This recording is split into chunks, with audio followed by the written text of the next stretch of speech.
Hey, good girl.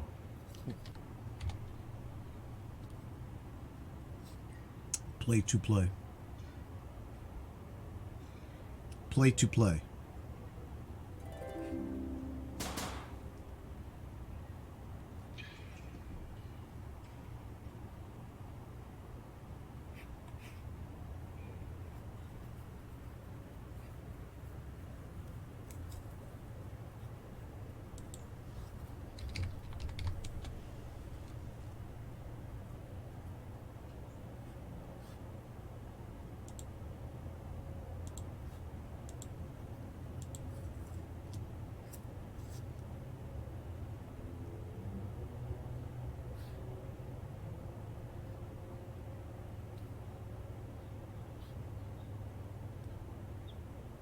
Hey, good girl.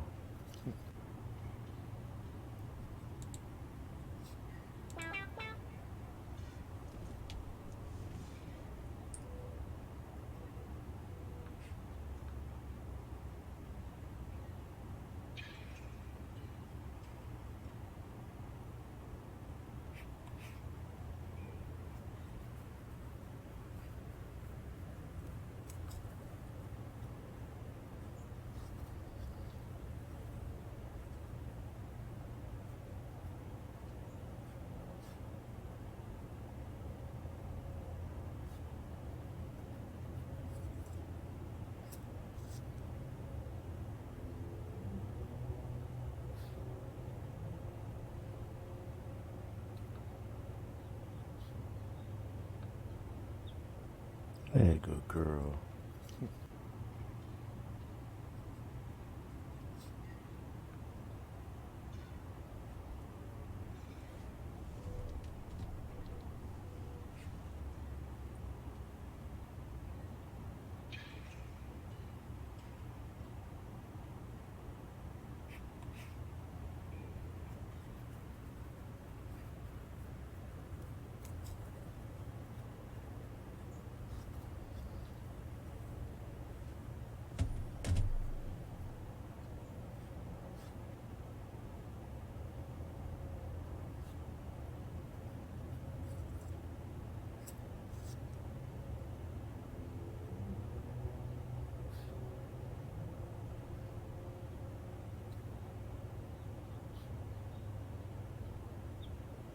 Hey, good girl.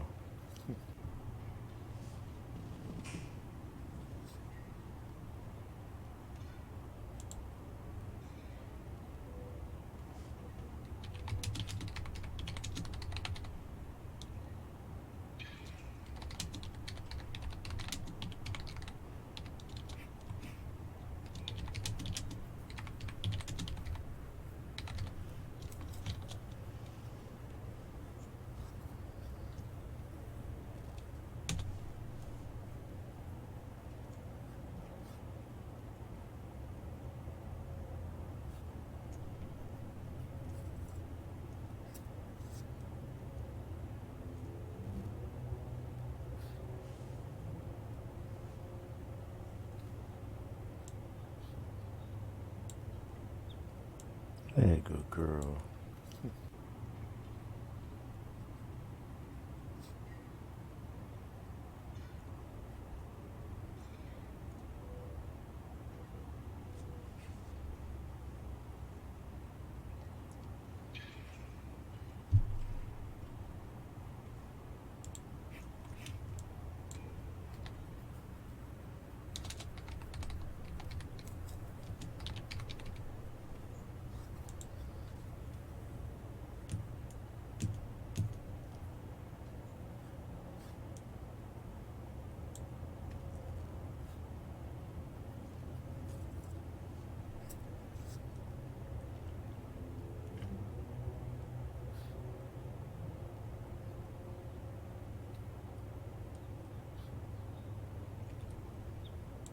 Hey, good girl.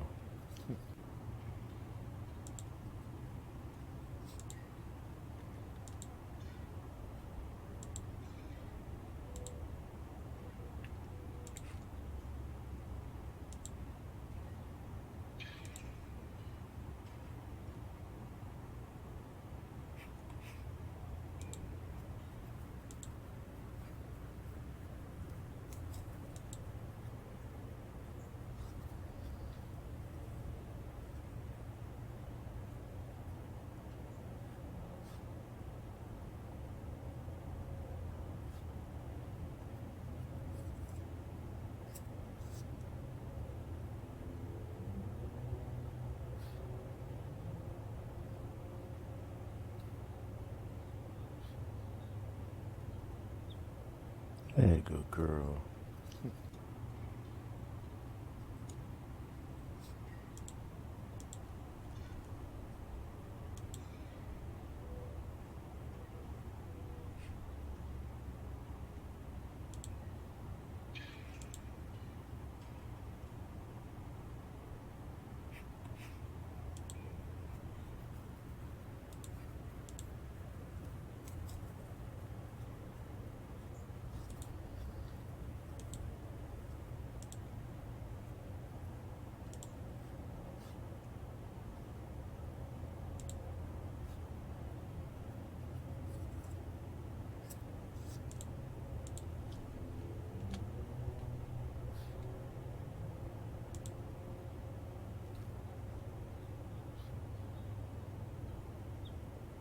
Hey, good girl.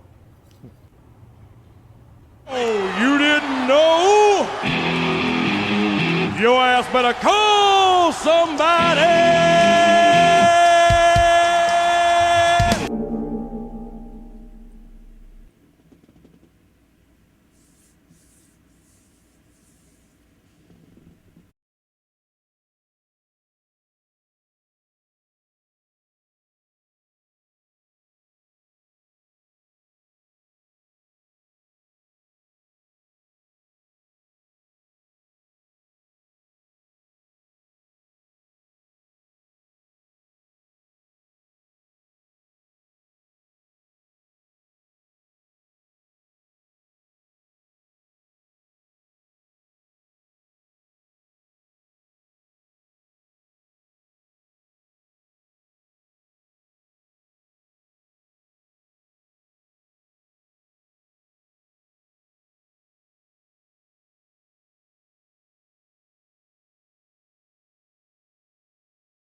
I thought I pressed that.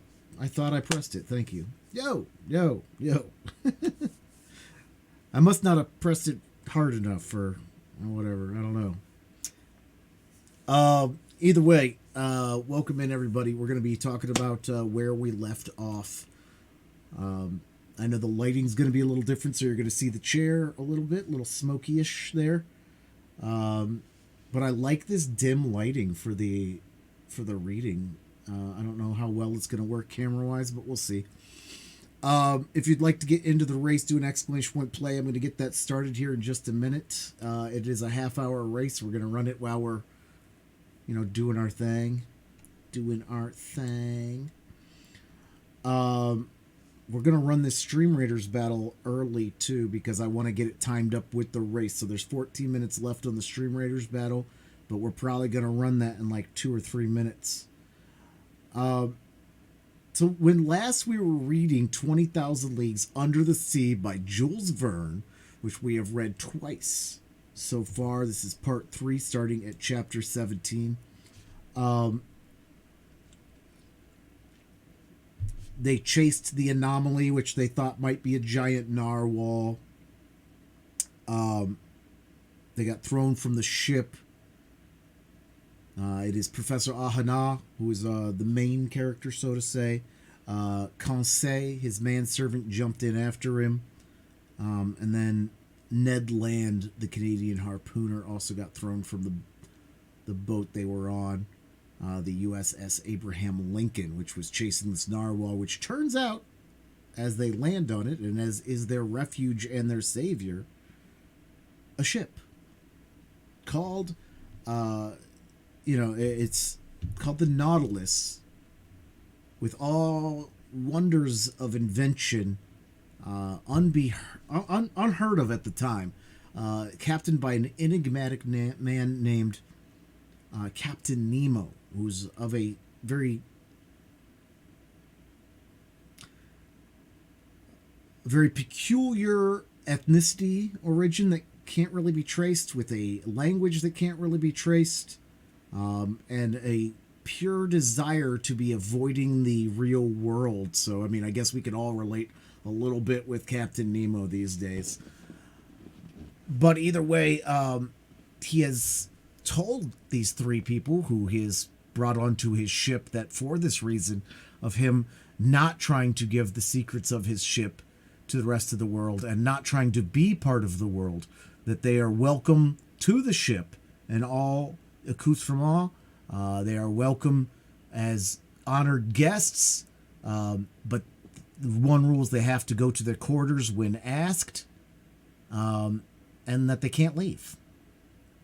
They are now part of the crew of the Nautilus.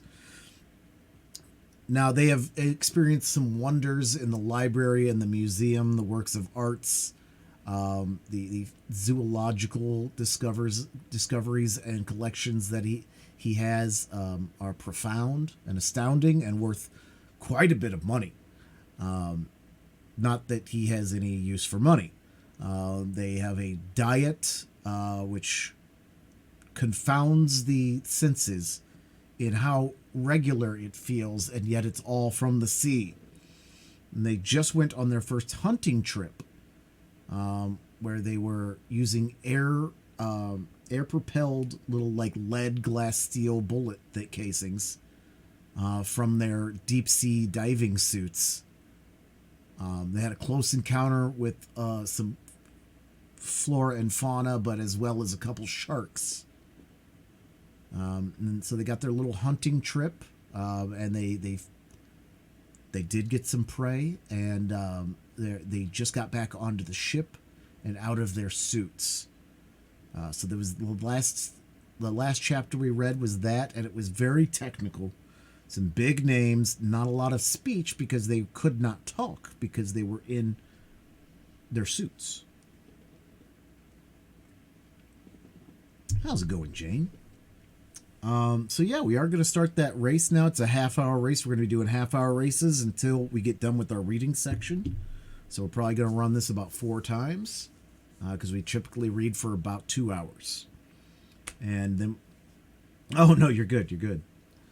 And then we're going to, most sound commands are off, guys. I have the balls command to get balls in on, and that is it.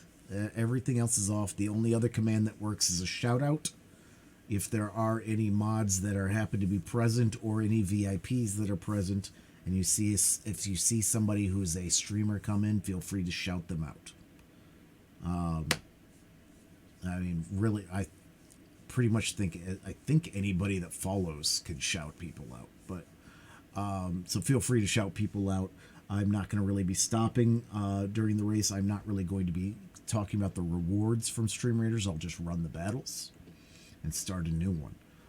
Speaking of which, we are going to run the Stream Raiders battle right now, and then we're going to start the timer for the race, and we're going to start reading.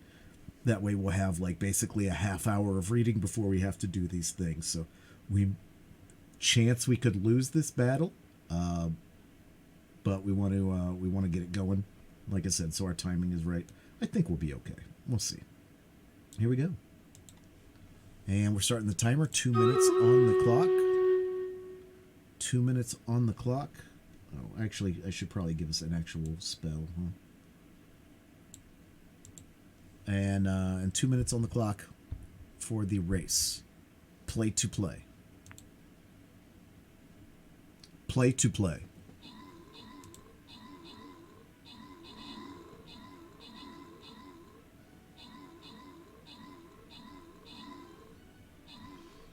Get him in. Get him on. Get him in. Get him on. This is a Ninja Dom 7's track. Long Groovy Galaxy. It's about a 50% yeet. Fastest we've ever finished it on stream is 25 minutes and 43 seconds. So we'll have ourselves roughly half an hour here on both Stream Raiders and the race, and I'll try to coordinate them each time. So one of them may wait a couple minutes for the other one to be ready.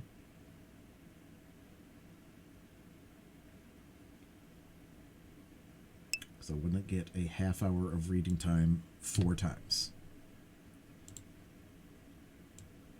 And I need to place 2 flying rogues. Nope, we're just about to. You're perfect. Absolutely perfect. We're starting right now. We just did the recap of where we are. And we just started new stream raiders and new race, so...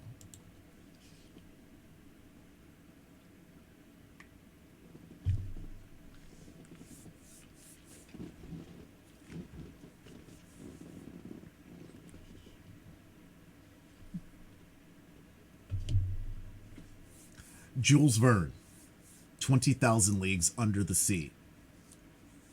Third reading stream. Chapter 17.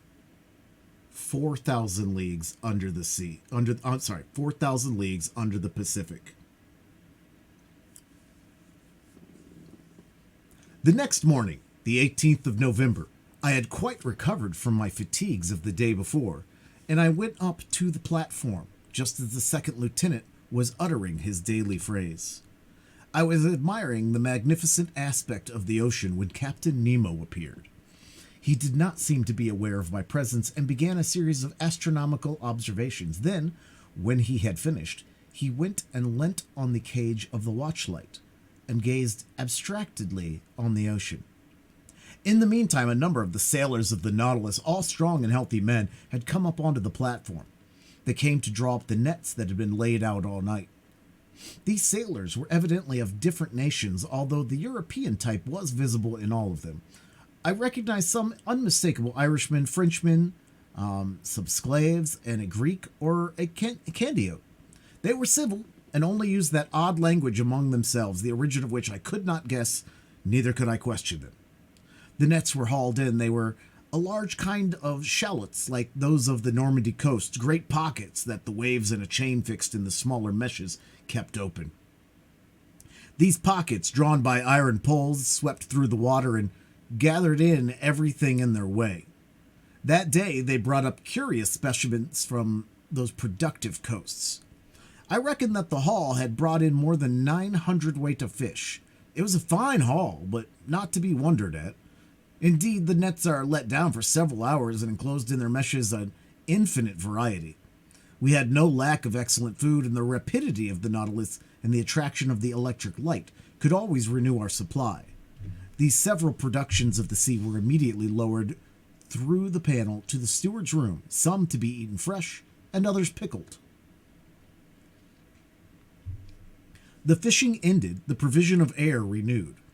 I thought that the Nautilus was about to continue its submarine excursion and was preparing to return to my room when, without further preamble, the captain turned to me saying, "Professor, is not this ocean gifted with real life? It has its tempers and its gentle moods. Yesterday it slept as we did, and now it has woke after a long night. Look," he continued, "it wakes under the caresses of the sun. It is going to renew its diurnal existence. It is an interesting study to watch the play of its organization. It has a pulse, arteries, spasms, and I agree with the learned Maury, who discovered in it a circulation as real as the circulation of blood in animals. Yes, the ocean has indeed circulation, and to promote it, the Creator has caused things to multiply in it, caloric, salt, and animalculae." When Captain Nemo spoke thus, he seemed altogether changed and aroused an extraordinary emotion in me. "Also," he added, "true existence is there, and I can imagine the foundations of nautical towns, clusters of submarine houses which, like the Nautilus, would ascend every morning to breathe at the surface of the water, free towns, independent cities, yet who knows whether some despot—" Captain Nemo finished his sentence with a violent gesture, then addressing me as if to chase away some sorrowful thought. "Monsieur Ahana," he asked, "do you know the depth of the ocean?" "I only know, Captain, what the principal surroundings have taught us." "Could you tell me them, so that I could suit them to my purpose?" "These are some," I replied. "That I remember, if I am not mistaken, a depth of 8,000 yards has been found in the North Atlantic and 2,500 yards in the Mediterranean. The most remarkable soundings have been made in the South Atlantic, near the 35th parallel, and they gave 12,000 yards, 14,000 yards, and 15,000 yards. To sum up all, it is reckoned that if the bottom of the sea were leveled, its main depth would be about 1 3/4 leagues. "Well, Professor," replied the captain, "we shall show you better than I too hope. As to the mean depth of this part of the Pacific, I tell you it is only 4,000 yards. Having said this, Captain Nemo went towards the panel and disappeared down the ladder. I followed him and went into the large drawing room. The screw was immediately put in motion, and the log gave 20 miles an hour. During the days and weeks that passed, Captain Nemo was very sparing of his visits. I seldom saw him. The lieutenant pricked the ship's course regularly on his chart, so I could tell it always exactly the route of the Nautilus. Nearly every day, for some time, the panels of the drawing room were opened, and we were never tired of penetrating the mysteries of the submarine world. The general direction of the Nautilus was southeast, and it kept between 100 and 150 yards of depth. One day, however, I do not know why, being drawn diagonally by means of the inclined planes, it touched the bed of the sea.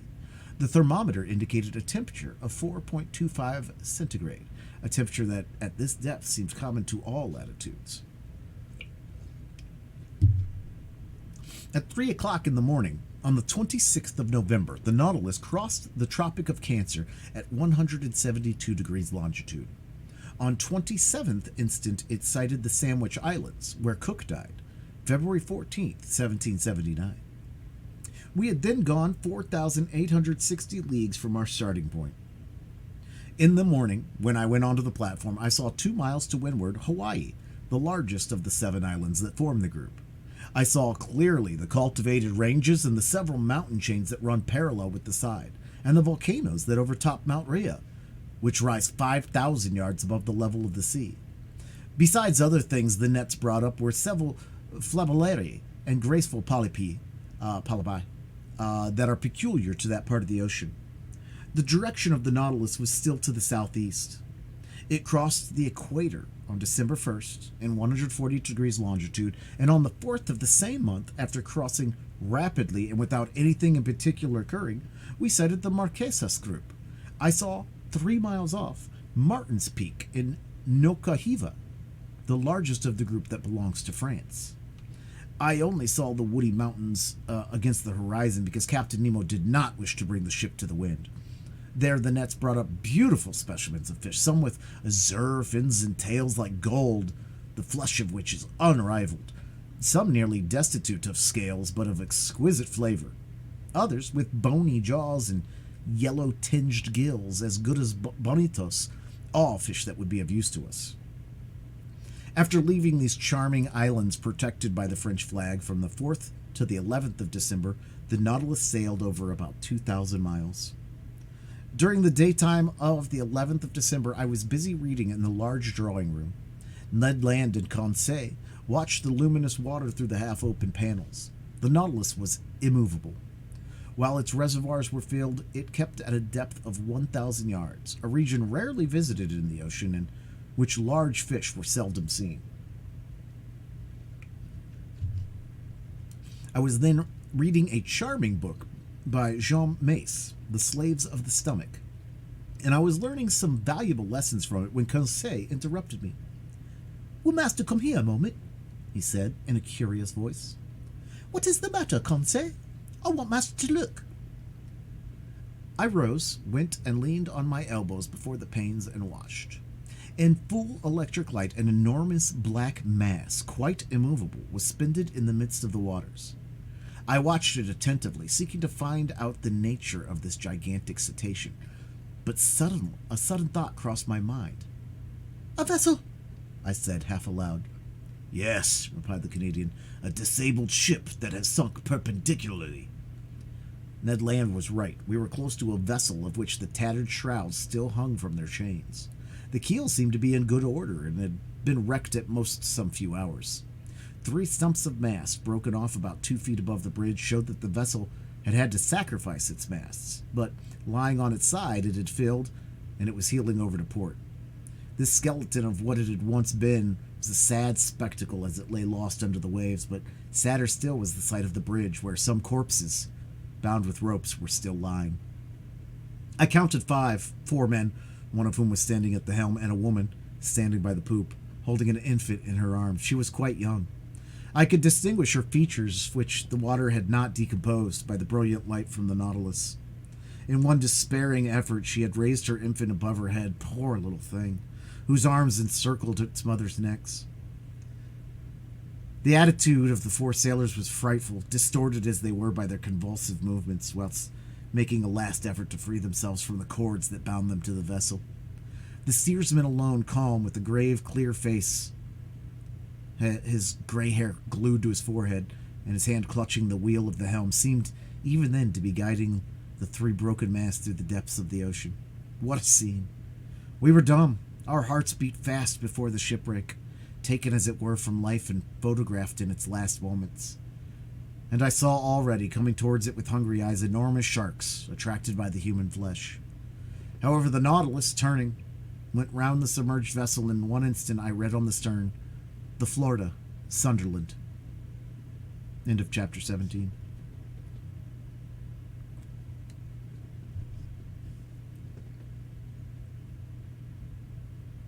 Chapter 18. Vanikoro. This terrible spectacle was the forerunner of the series of maritime catastrophes that the Nautilus was destined to meet within its route. As long as it went through more frequented waters, we often saw the hulls of shipwrecked vessels that were rotting in the depths, and deeper down, cannons, bullets, anchors, chains, and 1,000 other iron materials eaten up by rust. However, on the 11th of December, we sighted the Pomotou Islands, the old dangerous group of Bougainville, that extend over a space of 500 leagues at east-southeast to west-northwest from the island Ducie to that of Lazareff. This group covers an area of 370 square leagues, and it's formed as 60 groups of islands, among which the Gambier group is remarkable, over which France exercises sway. These are coral islands, slowly raised but continuous, created by the daily work of the polypi.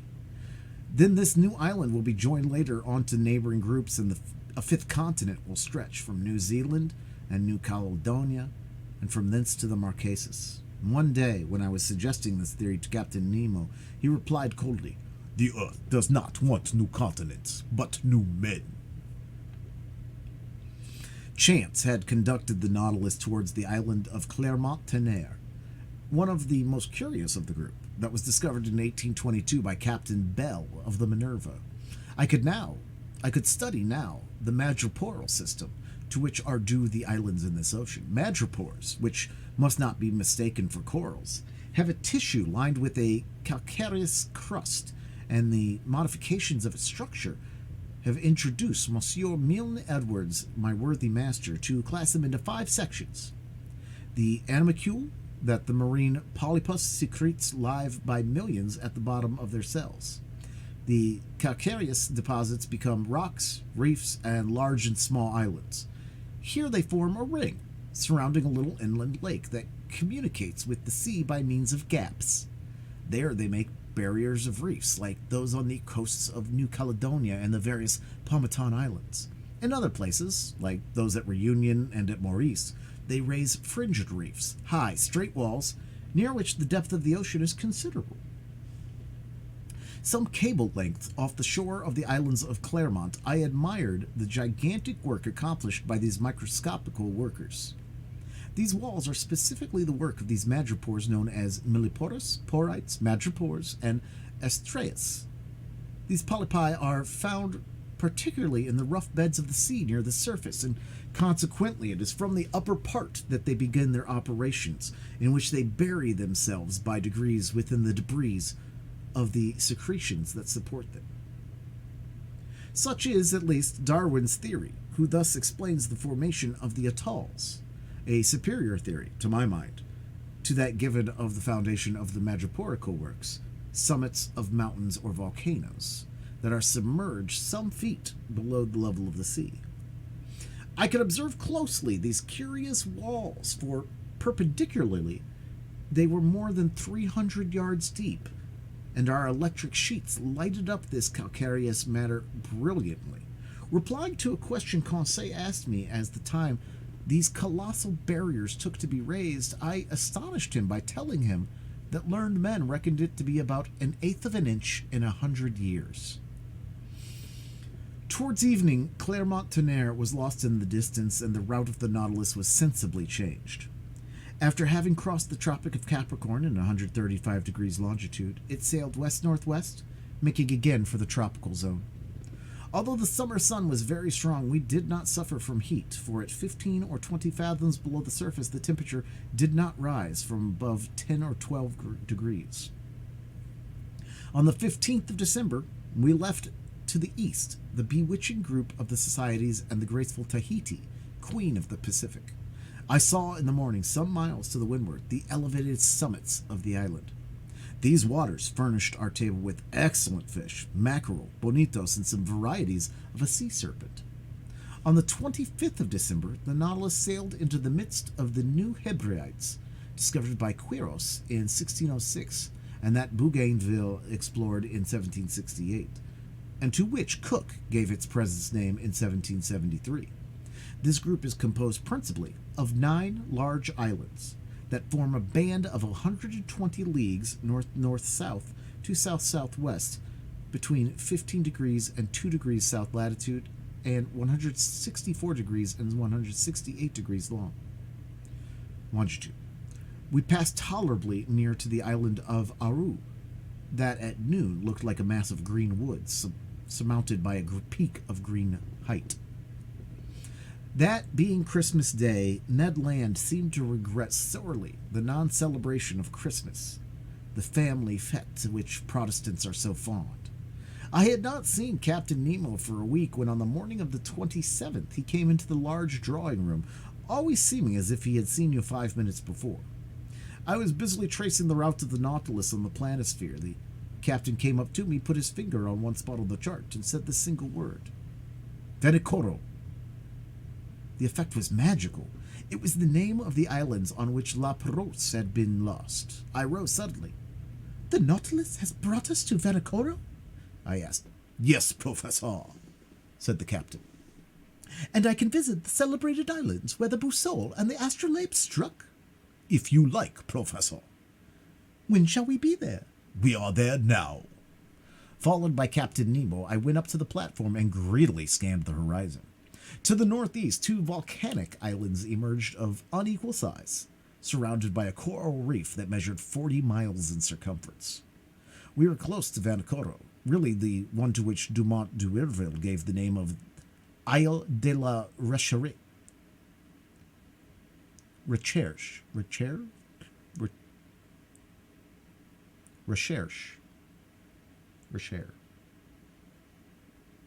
The Isle de la Recherche. And exactly facing the little harbor of Van Au, situated in 16 degrees 4 minutes south latitude and 164 degrees 32 minutes east longitude. The earth seemed covered with verdure from the shore to the summits in the interior that were crowned by Mount Capago, 476 feet high. The Nautilus, having passed the outer belt of rocks by a narrow strait, found itself among breakers where the sea was from 30 to 40 fathoms deep. Under the verdant shade of some mangroves, I perceived some savages who appeared greatly surprised at our approach. In the long black body moving between wind and water, did they not see some formidable cetacean that they regarded with suspicion? Just then Captain Nemo asked me what I knew about the wreck of La Perouse. Only what everyone knows, Captain, I replied. And could you tell me what everyone knows about it? He inquired, ironically. Easily. I related to him all the last works of Dumont d'Urville had made known, works from which the following is a brief account. La Perouse and his second, Captain de Langle, were sent by Louis XVI in 1785 on a voyage of circumnavigation. They embarked in the corvettes Boussole and Astrolabe, neither of which were again heard of. In 1791, the French government, justly uneasy as to the fate of these 2 sloops, manned 2 large merchantmen, the Recherche and the Espérance, which left Brest the 28th of September under the command of Brunei the Entrecasteaux. 2 months after, they learned from Bowen, commander of the Albemarle, that the debris of shipwrecked vessels had been seen on the coasts of New Georgia.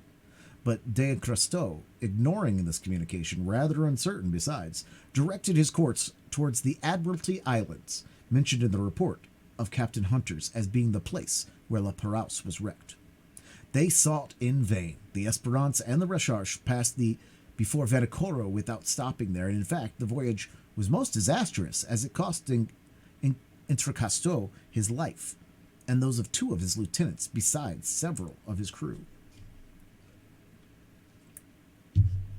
Captain Dillon, a shrewd old Pacific sailor, was the first to find unmistakable traces of the wrecks.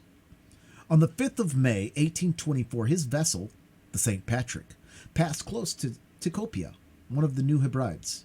There a Lascar came alongside in a canoe, sold him the handle of a sword in silver that bore the print of characters engraved on the hilt.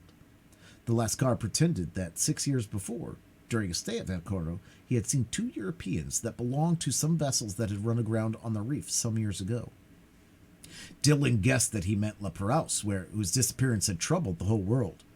He tried to get on to Vanikoro, where, according to Lascar, he would find numerous debris of the wreck, but winds and tides prevented him.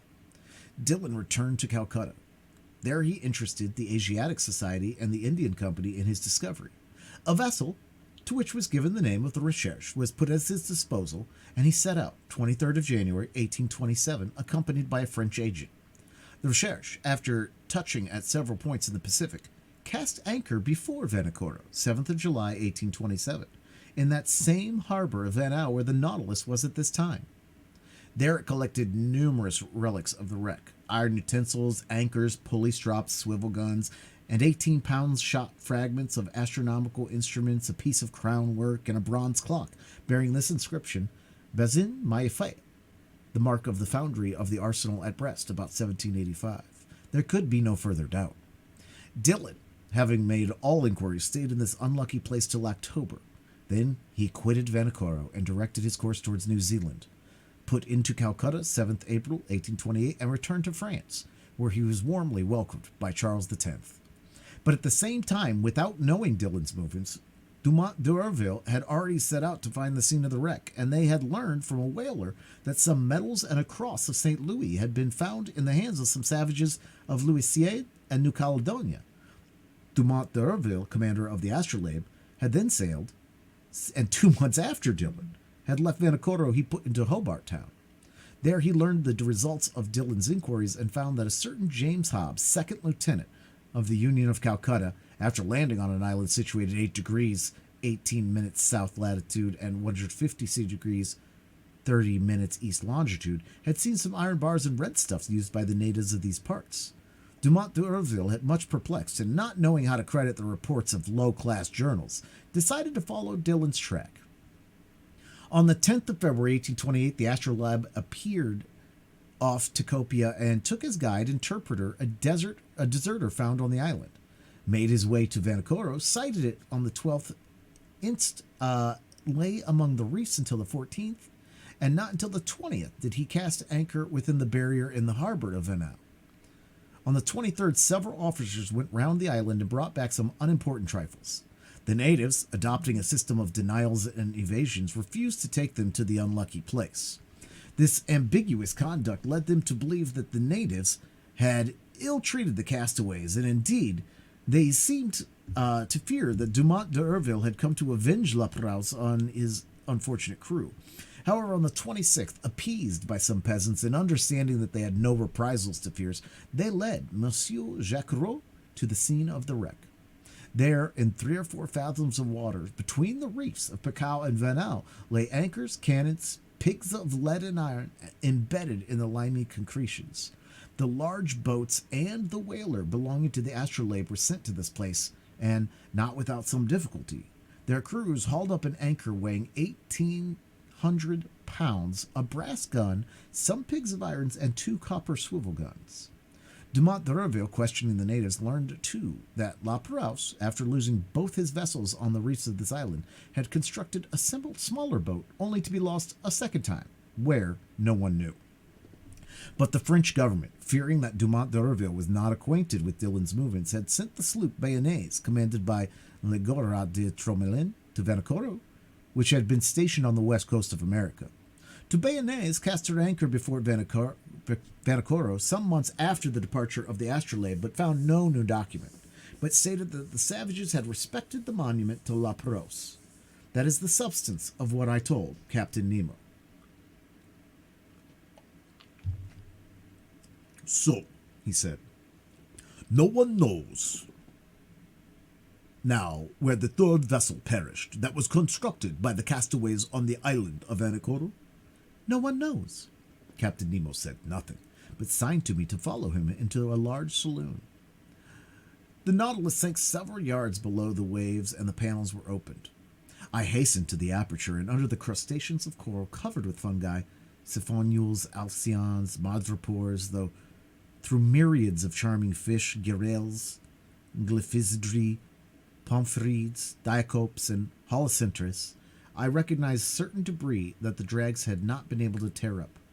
Iron stirrups, anchors, cannons, bullets, capstan fittings, the stem of a ship, all objects clearly proving the wreck of some vessel and now carpeted with living flowers. While I was looking on this desolate scene, Captain Nemo said in a sad voice, Commander La Perouse set out 7th December, 1785, with his vessels La Proso and the Astrolabe. He first cast anchor at Botany Bay, visited the Friendly Isles, New Caledonia, then directed his course to Santa Cruz, and put into Namuka, one of the Hapai group. Then his vessel struck on the unknown reefs of Vanicoro. The Brousseau, which ran first, ran aground on the southerly coast. The Astrolabe went to its help and ran aground too. The first vessel was destroyed almost immediately. The second, stranded under the wind, resisted some days. The natives made the castaways welcome. They installed themselves in the island and constructed a smaller boat with the debris of the two large ones. Some sailors stayed willingly at Vanicoro. The others, weak and ill, set out with La Perouse. They directed their course towards the Solomon Islands and there perished with everything on the westerly coast of the chief island of the group, between Capes Deception and Satisfaction. How do you know that? By this, that I found on the spot where was the last wreck. Captain Nemo showed me a tin-plate box, stamped with the French arms and corroded by the salt water. He opened it, and I saw a bundle of papers, yellow but still readable. They were the instructions of the naval minister to Commander La Perouse, annotated in the margin in Louis XVI's handwriting. Ah, you did a fine death for a sailor, said Captain Nemo at last. A coral tomb makes a quiet grave, and I trust that I and my comrades will find no other. End of chapter 18.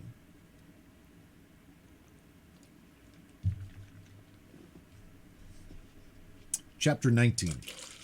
Torres Straits.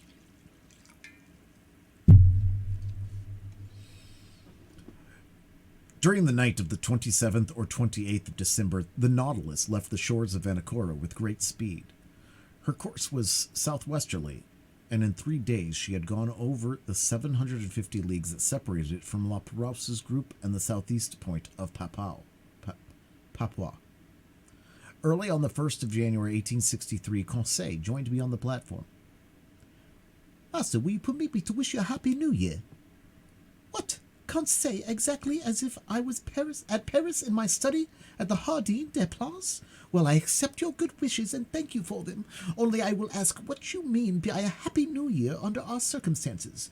Do you mean the year that will bring us to the end of our imprisonment, or the year that sees us continue this strange voyage?"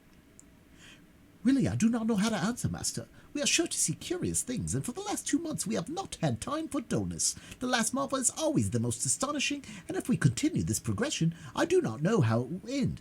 It is my opinion that we shall never again see the like. I think, with no offense to a master, that a Happy New Year would be one in which we could see everything."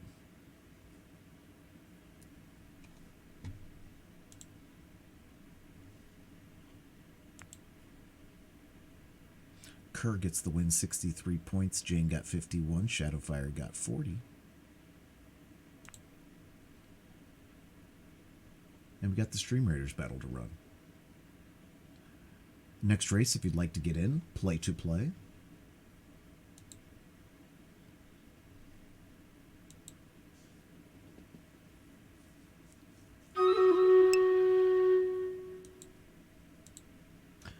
Get him on. Get him in. Get him on. Get him in. This is a, I remarked last time, and I continue. And Snooze Button TV, of who we love, had also told us about this. Is that Jules Verne is very technical. Very technical. Is very committed to putting all the scientific wording in and the longitudes, the latitudes, and all of that, and it makes for a very dry reading in between the dialogues. The narration is very dry, so you have to bear in with it there. The technical aspects of the narration, where the fantastical comes in the dialogue, the technical comes in the narration. So there are these large swaths that are very... didn't want to interrupt you. Oh, thank you. Appreciate you.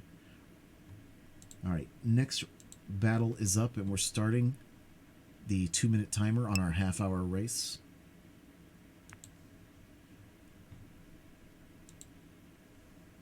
Two minutes to get in.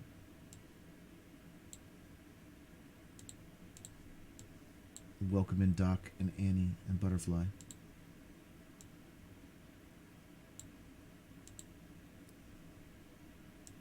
We will run some other races and of course cleanups after we get done reading, but we're going to do half-hour races until we get done reading, which we will probably read for about another hour and a half. What's up, Farmer Bob?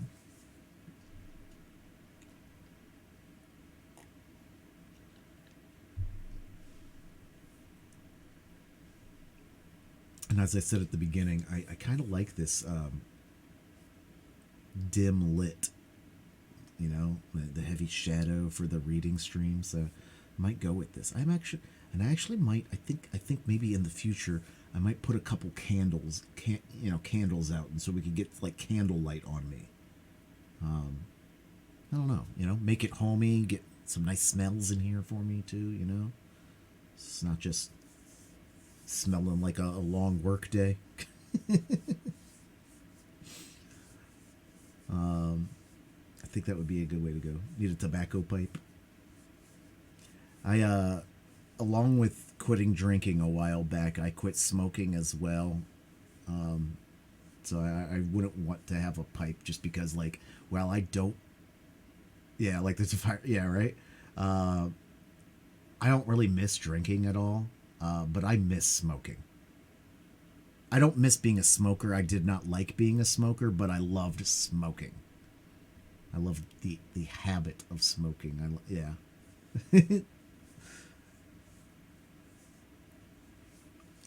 So I don't miss being a smoker. I never liked being a smoker, but I love smoking. If smoking was healthy and didn't smell like shit, I would smoke all day, every day.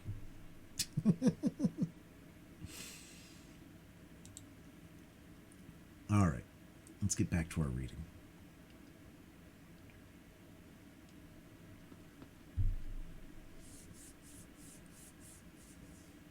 On the 2nd of January, we had made 11,340 miles, or 5,250 French leagues, since our starting in the Japan seas. Before the ship's head stretched the dangerous shores of the Coral Sea on the northeast coast of Australia. Our boat lay along some miles from the redoubtable bank on which Cook's vessel was lost, the 10th of June in 1770. The boat in which Cook was struck on a rock, and if it did not sink, it was owing to a piece of coral that was broken by the shock and fixed itself in the broken heel. I had wished to visit the reef, 360 leagues long, against which the sea, always rough, broke with great violence with a noise like thunder, but just then the inclined planes drew the Nautilus down to a great depth, and I could see nothing of the high coral walls. I had to content myself with different specimens of fish brought up by the nets. I remarked, among others, some germans, and a species of mackerel as large as a tunny, with bluish sides and striped with transverse bands that disappear with the animal's life. These fish followed us in shoals and furnished us with very delicate food. We took also a large number of gilt heads, about 1.5 inches long, tasting like dories, and flying parapeds like submarine swallows, which, in dark lights, light alternately the air and water with their phosphorescent light. Among the mollusks and zoophytes, I found in the meshes of the net several species of alcyonarians, echini, hammers, spurs, dials, cerites, and hyalae. The flora was represented by beautiful floating seaweeds, laminaria, macrocysts, impregnated with the mucilage that transsudes through their pores, and among which I gathered an animal Nemestoma gallinaros that was classed amongst the natural curiosities of the museum. 2 days after crossing the Coral Sea, 4th of January, we sighted the Papuan coasts. On this occasion, Captain Nemo informed me that his intention was to get into the Indian Ocean by the Strait of Torres. His communication ended there. The Torres Straits are nearly 34 leagues wide, but they are obstructed by an innumerable quantity of islands, islets, breakers, rocks that make its navigation almost impracticable. So that Captain Nemo took all needful precautions to cross them. The Nautilus, floating betwixt wind and water, went at a moderate pace. Her screw, like a cetacean's tail, beat the waves slowly. Profiting by this, I and my 2 companions went up to the deserted platform. Before us was the steersman's cage, and I expect that Captain Nemo was there directing the course of the Nautilus. I had before me the excellent charts of the Strait of Torres, and I consulted them attentively. Round the Nautilus the sea dashed furiously. The course of the waves, that went from southeast to northwest at a rate of 2.5 miles, broke on the coral that showed itself here and there. This is a bad idea. This is a bad sea, remarked Ned Land. Detestable indeed, and one that does not suit a boat like the Nautilus. The captain must be very sure of his route, for I see there pieces of coral that would do for its keel if it had only touched them slightly. Indeed, the situation was dangerous, but the Nautilus seemed to slide like magic off these rocks. It did not follow the routes of the Astrolabe and the Zélie exactly, for they proved fatal to Dumont d'Urville. It bore more northwards, coasted the islands of Murray, and came back to the southwest towards Cumberland Passage. I thought it was going to pass it by when, going back to northwest, it went through a large quantity of islands and islets little known, towards the Island Sound and Canal Mauvais. I wondered if Captain Nemo, foolishly imprudent, would steer his vessel into that pass, where Dumont d'Urville's 2 corvettes touched, when, swerving again and cutting straight through to the west, he steered for the island of Gilboa. It was then 3 in the afternoon. The tide began to recede, being quite full. The Nautilus approached the island that I still saw, with its remarkable border of screw pines. He stood off it about 2 miles distance. Suddenly, a shock overthrew me. The Nautilus just touched a rock, and stayed immovable, laying lightly to port side. When I rose, I perceived Captain Nemo and his lieutenant on the platform. They were examining the situation of the vessel and exchanging words in their incomprehensible dialect. She was situated thus. 2 miles on the starboard side appeared Gilboa, stretching from north to west like an immense arm. Toward the south and east, some coral showed itself, left by the ebb. We had run aground in one of those seas where the tides are middling, a sorry matter for the floating of the Nautilus. However, the vessel had not suffered, for her keel was solidly joined. But if she could neither glide off nor move, she ran the risk of being forever fastened to these rocks, and then Captain Nemo's submarine vessel would be done for. I was reflecting thus when the captain, cool and calm, always master of himself, approached me. "An accident?" I asked. No, an incident. "But an incident that will oblige you, perhaps, to become an inhabitant of this land from which you flee?" Captain Nemo looked at me curiously and made a negative gesture, as much as to say that nothing would force him to set on terra firma again, and then he said, Besides, Monsieur Ahana, the Nautilus is not lost. It will carry you yet into the midst of the marvels of the ocean. Our voyage is only begun, and I do not wish to be deprived so soon of the honor of your company.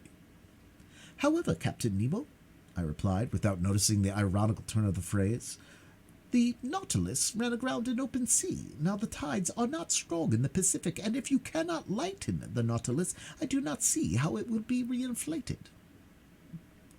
The tides are not strong in the Pacific, you are right there, Professor. But in Torres Straits one finds still a difference of 1.5 yards between the level of high and low seas. Today is the 4th of January, and in 5 days the moon will be full. Now I shall be very much astonished if the satellite does not raise these masses of water sufficiently and render me a service that I should be indebted to her for. Having said this, Captain Nemo, followed by his lieutenant, redescended to the interior of the Nautilus. As to the vessel, it moved not, and was immovable, as if the Coraline polypi had already walled it up within their destructible cement. "Well, sir," said Ned Land, who came up to me after the departure of the captain. "Well, friend Ned, we will wait patiently for the tide on the 9th instant, for it appears that the moon will have the goodness to put it off again." "Really?" "Really." "And this captain is not going to cast anchor at all, since the tide will suffice?" Oh, that was Conseil, not Ned Land. The Canadian looked at Conseil, then shrugged his shoulders. "Sir, you may believe me when I tell you that this piece of iron will navigate neither on nor under the sea again. It is only fit to be sold for its weight. I think, therefore, that the time has come to part company with Captain Nemo." "Friend Ned, I do not despair of this stout Nautilus as you do, and in 4 days we shall know what to hold on to the Pacific tides. Besides, flight may be possible if we were in the sight of the English or Provincial coast, but on the Papuan shores it is another thing, and it would be time enough to come to that extremity if the Nautilus does not recover itself again, which I look upon as a grave event." "But do they know, at least, how to act circumspectly?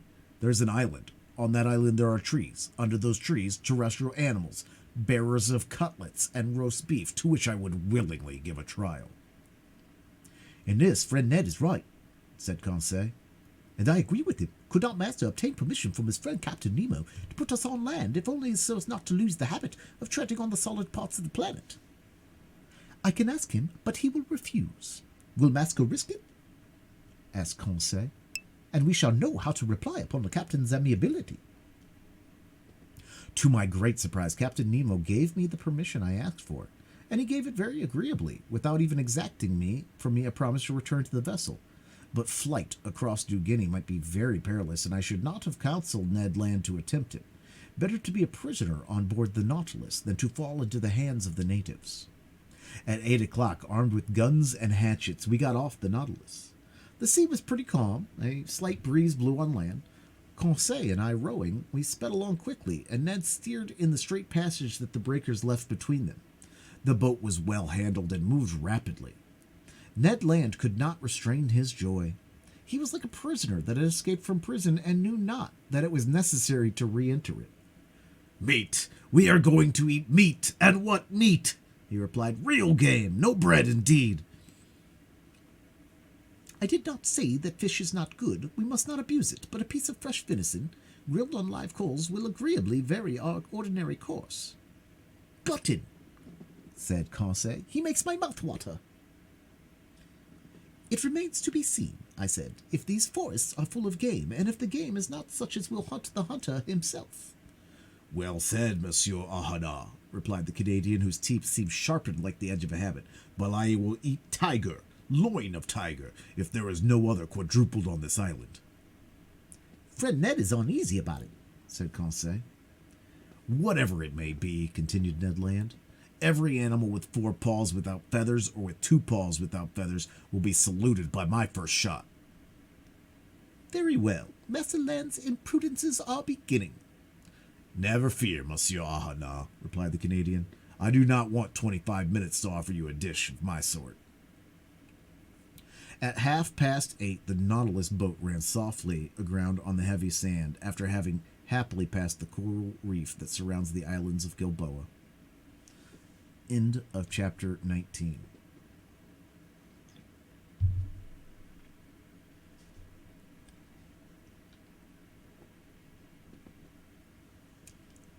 Chapter 20.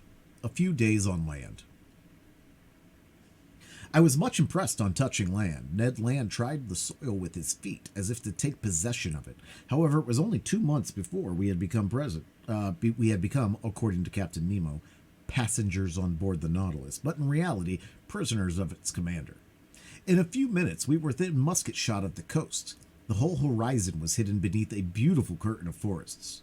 Enormous trees, the trunks of which attained a height of 200 feet, were tied to each other by garlands of bindweed, real natural hammocks, with which a light breeze rocked.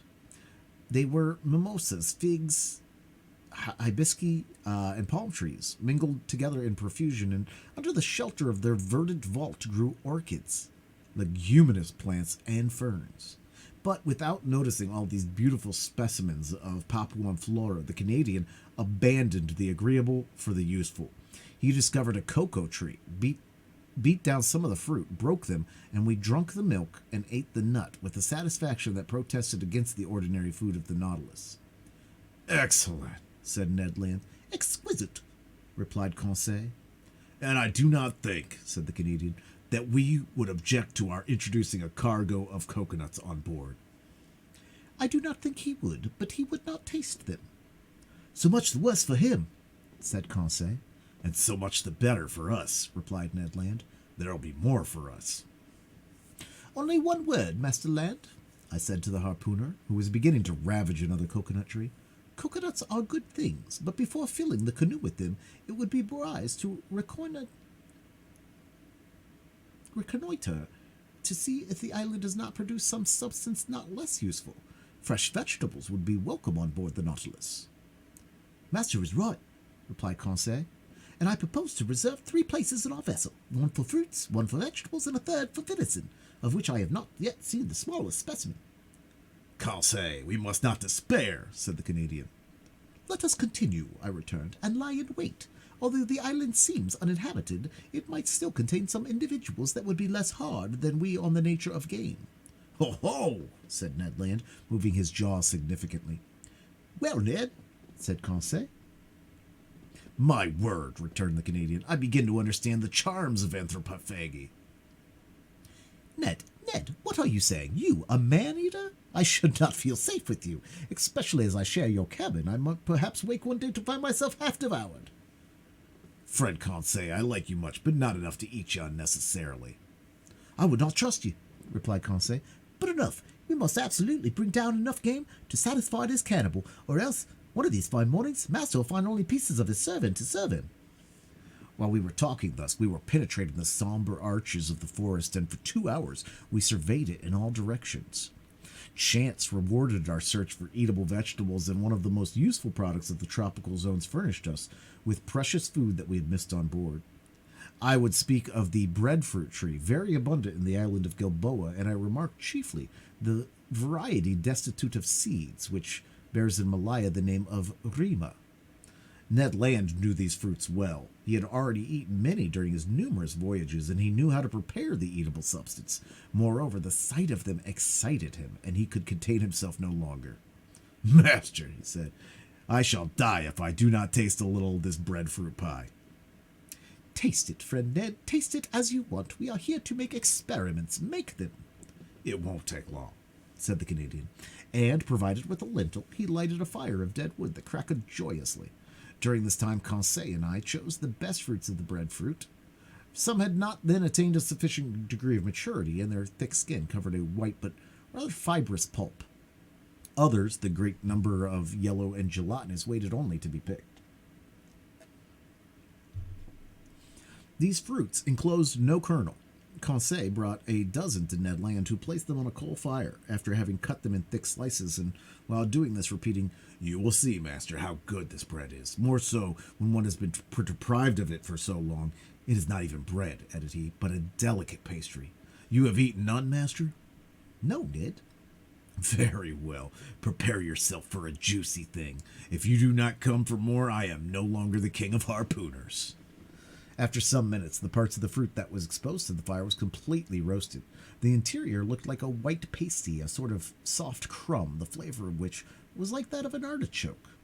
It must be confessed that this bread was excellent, and I ate of it with great relish. What time is it now? Asked the Canadian. 2 o'clock at least, replied Conseil. Oh, how time flies on firm ground. Let us be off, replied Conseil. We returned through the forest and completed our collection by a raid upon the cabbage palms that we gathered from the tops of the trees, little beans that I recognized as the abrou of the Malays and yams of superior quality. We were loaded when we reached the boat, but Ned Land did not find his provisions sufficient. Fate, however, favored us. Just as we were pushing off, he perceived several trees from 25 to 30 feet high, a species of palm tree. At last, at 5 o'clock in the evening, loaded with our riches, we quitted the shore, and half an hour after we hailed the Nautilus. No one appeared on our arrival. The enormous iron-plated cylinder seemed deserted. The provisions embarked. I descended to my chamber, and after supper, slept soundly. The next day, 6th January, nothing new on board. Not a sound inside, not a sign of life. The boat rested along the edge and in the same place in which we had left it. We resolved to return to the island. Ned Land hoped to be more fortunate than on the day before with regards to the hunt, and wished to visit another part of the forests. At dawn, we set off. The boat, carried on by waves that flowed to shore, reached the island in a few minutes. We landed, and, thinking that it was better to give in to the Canadian, we followed Ned Land, whose long limbs threatened to distance us. He wound up the coast towards the west, then, fording some torrents, he gained the high plain that was bordered with admirable forests. Some kingfishers were rambling along the watercourses, but they would not let themselves be approached. Their circumspection proved to me that these birds knew what to expect from bipeds of our species, and I concluded that, if the island was not inhabited, at least human beings being occasionally frequented it. After crossing a rather large prairie, we arrived at the skirts of a little wood that was enlivened by the songs and flight of a large number of birds. "They are only birds," replied Conseil. But they are eatable, replied the harpooner. "I do not agree with your friend Ned, for I see only parrots there." Friend Conseil, said Ned gravely, the parrot is like pheasant to those who have nothing else. "And," I added, "this bird, suitably prepared, is worth knife and fork." Indeed, under the thick foliage of the wood, a world of parrots were flying from branch to branch, only needing a careful education to speak the human language. For the moment they were chattering with parrots of all colors and grave cockatoos who seemed to meditate upon some philosophical problem, whilst brilliant red lories passed like a piece of bunting carried away by the breeze, Papuans with the finest azure colors, and in all a variety of winged things most charming to behold, but few eatable. However, a bird peculiar to these lands, which had never passed the limits of the Aru and Papuan Islands, was waiting in this collection, but fortune reserved it for me before long. After passing through a moderately thick copse, we found a plain obstructed with bushes. I saw then those magnificent birds, the disposition of whose long feathers obliges them to fly against the wind. Their undulating flight, graceful aerial curves, and the shading of their colors attracted and charmed one's looks. I had no trouble in recognizing them. "Birds of paradise!" I exclaimed. The Malays, who carry on the great trade in these birds with the Chinese, have several means that we could not employ for taking them. Sometimes they put snares on the tops of high trees that the birds of paradise prefer to frequent. Sometimes they catch them with a vicious bird lime that paralyzes their movements. They even go so far as to poison the fountains that the birds generally drink from, but we were obliged to fire at them during flight, which gave us few chances to bring them down, and indeed we vainly exhausted one half our ammunition. About 11 o'clock in the morning, the first range of mountains that formed the center of the island was traversed, and we had killed nothing. Hunger drove us on. The hunters had relied on the product of the chase, and they were wrong. Happily, Conseil, to his great surprise, made a double shot and secured breakfast. He brought down a white pigeon and a wood pigeon, which, cleverly plucked and suspended from a skewer, was roasted before a red fire of deadwood. While these interesting birds were cooking, Ned prepared the fruit of the bread tree. Then the wood pigeons were devoured to the bones and declared excellent. The nutmeg, with which they are in the habit of stuffing their crops, flavors the flesh and renders it delicious eating. "Now, Ned, what do you miss now?" Some four-footed game, Monsieur Ahana. All these pigeons are only side dishes and trifles, and until I have killed an animal with cutlets, I shall not be content. "Nor I, Ned, if I do not catch a bird of paradise." "Let us continue hunting," replied Conseil. Let us go towards the sea. We have arrived at the first declivities of the mountains, and I think we had better regain the region of forests. That was sensible advice, and was followed out. After walking for 1 hour, we had attained a forest of sago trees. Some inoffensive serpents glided away from us. The birds of paradise fled at our approach. And truly I despaired of getting one, when Conseil, who was walking the front, suddenly bit down, uttered a triumphal cry, and came back to me, bringing a magnificent specimen. Ah, bravo, Conseil! Master is very good. No, my boy, you have made an excellent stroke. Take one of these living birds and carry it in your hand. If master will examine it, he will see that I have not deserved great merit. Why, Conseil, because this bird is as drunk as quail. Drunk? Yes, sir, drunk with the nutmegs that it devoured under the nutmeg tree, under which I have found it. See, friend Ned, see the monstrous effects of interpreters. By Jove, explained the Canadian, because I have drunk gin for 2 months, you must needs reproach me. However, I examined the curious bird. Conseil was right. The bird, drunk with the juice, was quite powerless. It could not fly. It could hardly walk. This bird belonged to the most beautiful of the 8 species that are found in Papua and in the neighboring islands. It was the large emerald bird, the most rare kind. It measured 3 feet in length, head comparatively small, eyes placed near the opening of the beak, but also small.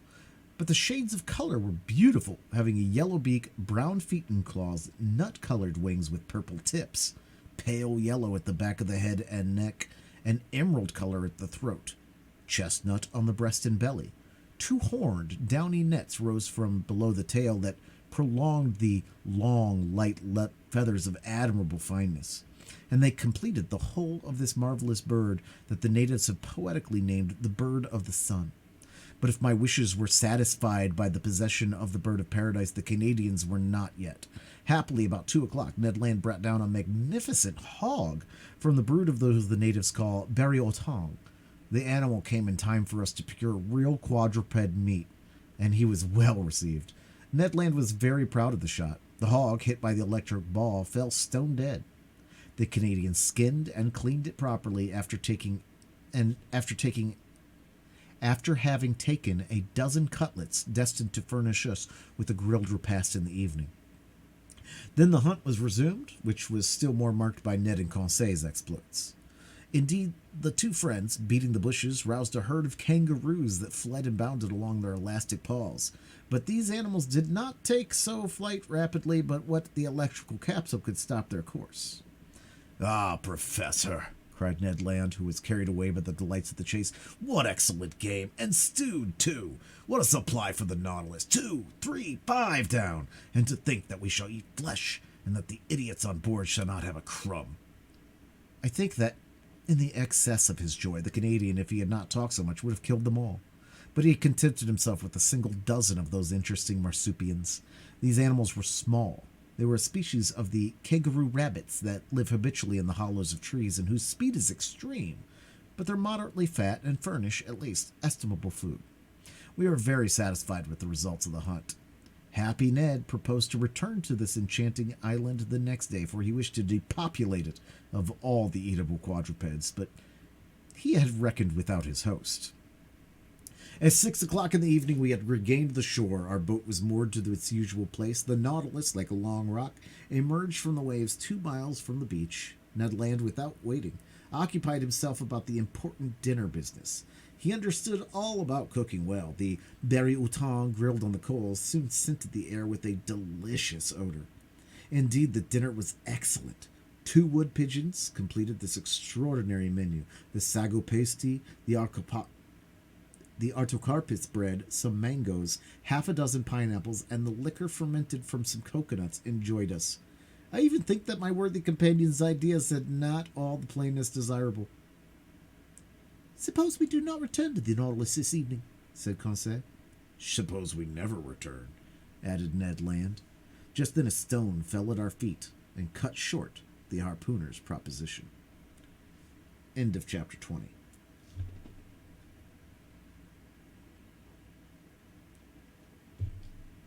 Chapter 21. Captain Nemo's Thunderbolt.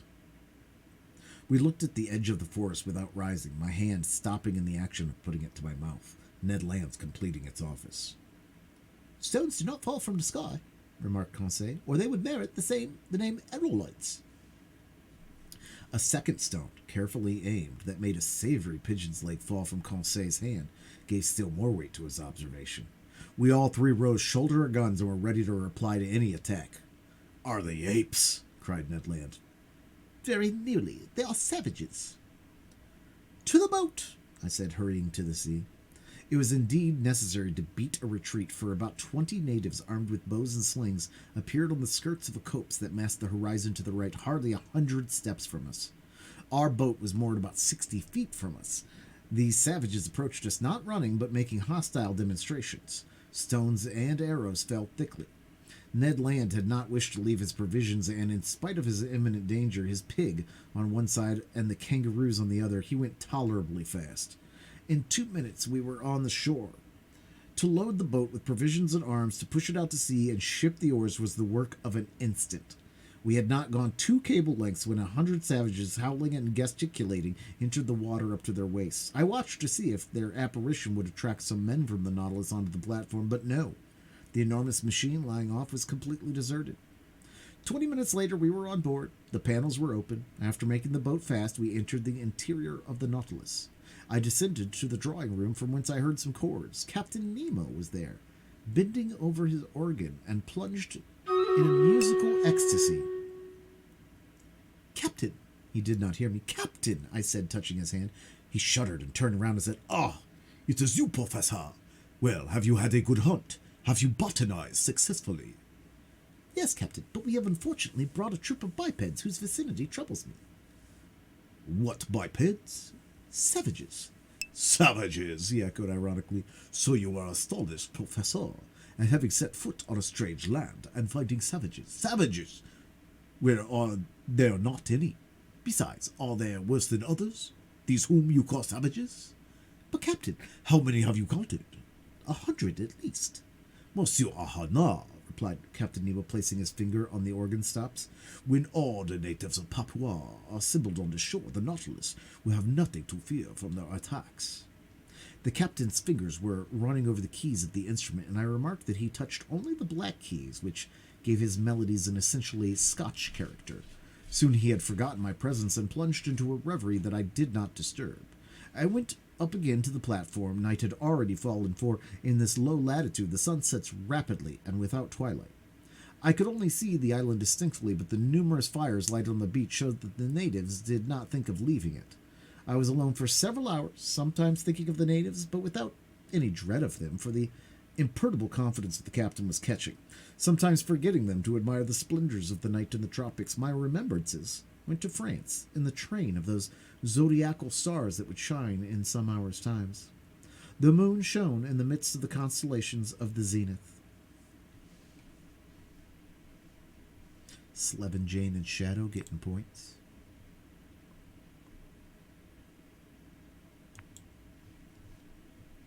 Next race, play to play.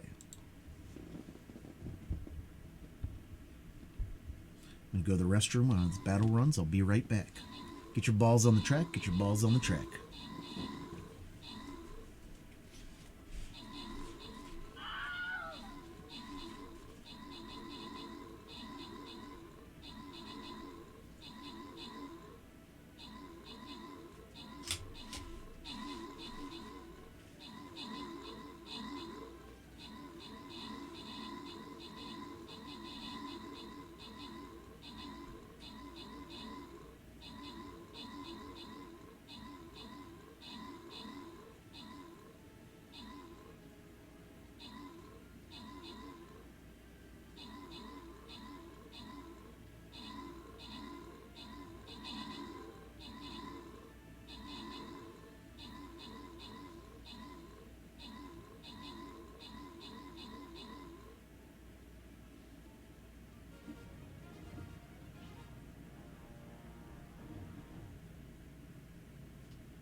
All right, 2 minutes is going up on the clock. Hey, Dislord. And we are going to start our next bet. We'll get a few loyalty chests. It's not a super boss map, but it is our last map, of course, of the event. And we'll go into vanilla time. Remember that on Thursday, midday at 1:30 p.m. Eastern time, I am planning on getting on for a little super secret stream, especially since we probably won't have a stream Friday or Saturday. And we are going to do some PvP with the Blonde Bomber, who is also on a, like Butterfly Garden Gaming, on a partner push for CTV. So, it'd be nice if you could, if you could play with us, but also lurk in her channel, but do not do any stream sniping. Not cool. Not cool. Just have her window open, but don't look at it, She's usually in the morning. She starts, morning, afternoon. She usually starts after Tatsuya and Awkward Monsters, and usually gets off before we get on. So there's a little window there to Blonde Bomber. I'll give her a little shout out here. You guys can follow her. Again, we'll be doing this on Thursday.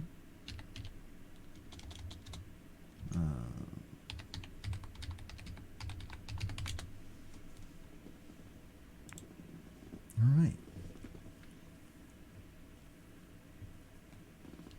Let's get back into it.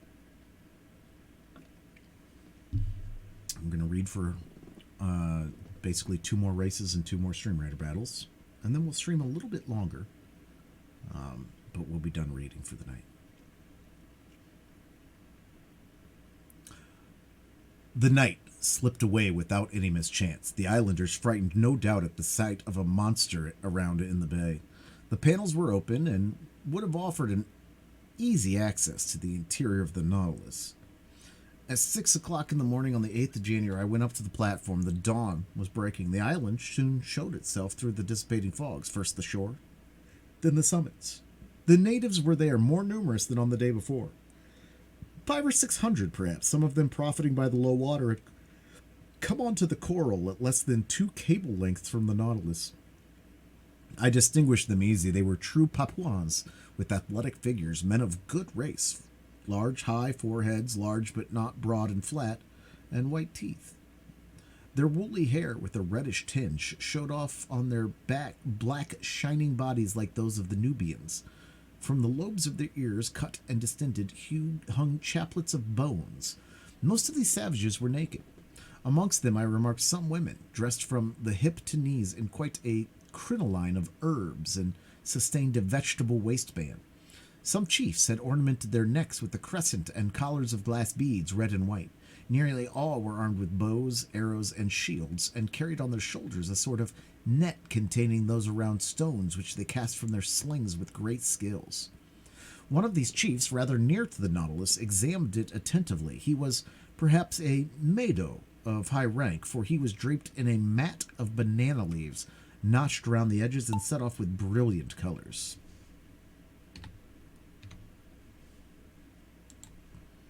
I could easily have knocked down this native who was within a short length, but I thought that it was better to wait for real hostile demonstrations. Between Europeans and savages, it is proper for the Europeans to parry sharply, not to attack. During low water, the natives roamed about near the Nautilus, but were not troublesome. I heard them frequently repeat the word "Asai," and by their gestures I understood that they invited me to go on land, an invitation that I declined. So that on the day, the boat did not push off, to the great displeasure of Master Land, who could not complete his provisions. This adroit Canadian employed his time in preparing the viands and meat that he had brought off the island. As for the savages, they returned to the shore about 11 o'clock in the morning, and as soon as the coral tops began to disappear under the rising tide, but I saw their numbers had increased considerably on the shore. Probably they came from the neighboring islands, or very likely from Papua. However, I had not seen a single native canoe. Having nothing better to do, I thought of dragging these beautiful limpid waters, under which I saw a profusion of shells, zoophytes, and marine plants. Moreover, it was the last day the Nautilus would pass in these parts, if it float in the open sea the next day, according to Captain Nemo's promise. I therefore called Conseil, who brought me a little light drag, very like those for the oyster fishery. Now to work. For 2 hours we fished unceasingly, but without bringing up any rarities. The drag was filled with Midas ears, harps, malames, and particularly the most beautiful hammers I've ever seen. We also brought up some sea slugs, pearl oysters, and a dozen little turtles that were reserved for the pantry on board. But just when I had expected at least, I put my hand on a wonder. I might say a natural deformity, with very rarely met with. Conseil was just dragging, and his net came up quickly with divers ordinary shells when all at once he saw me plunge my arm quickly into the net to draw out a shell and heard me utter a cry. "Oh, what is the matter, sir?" he asked in surprise. "Has master been bitten?" "No, my boy, but I would willingly have given a finger for my discovery." "What discovery?" "This shell," I said, holding up my object in triumph.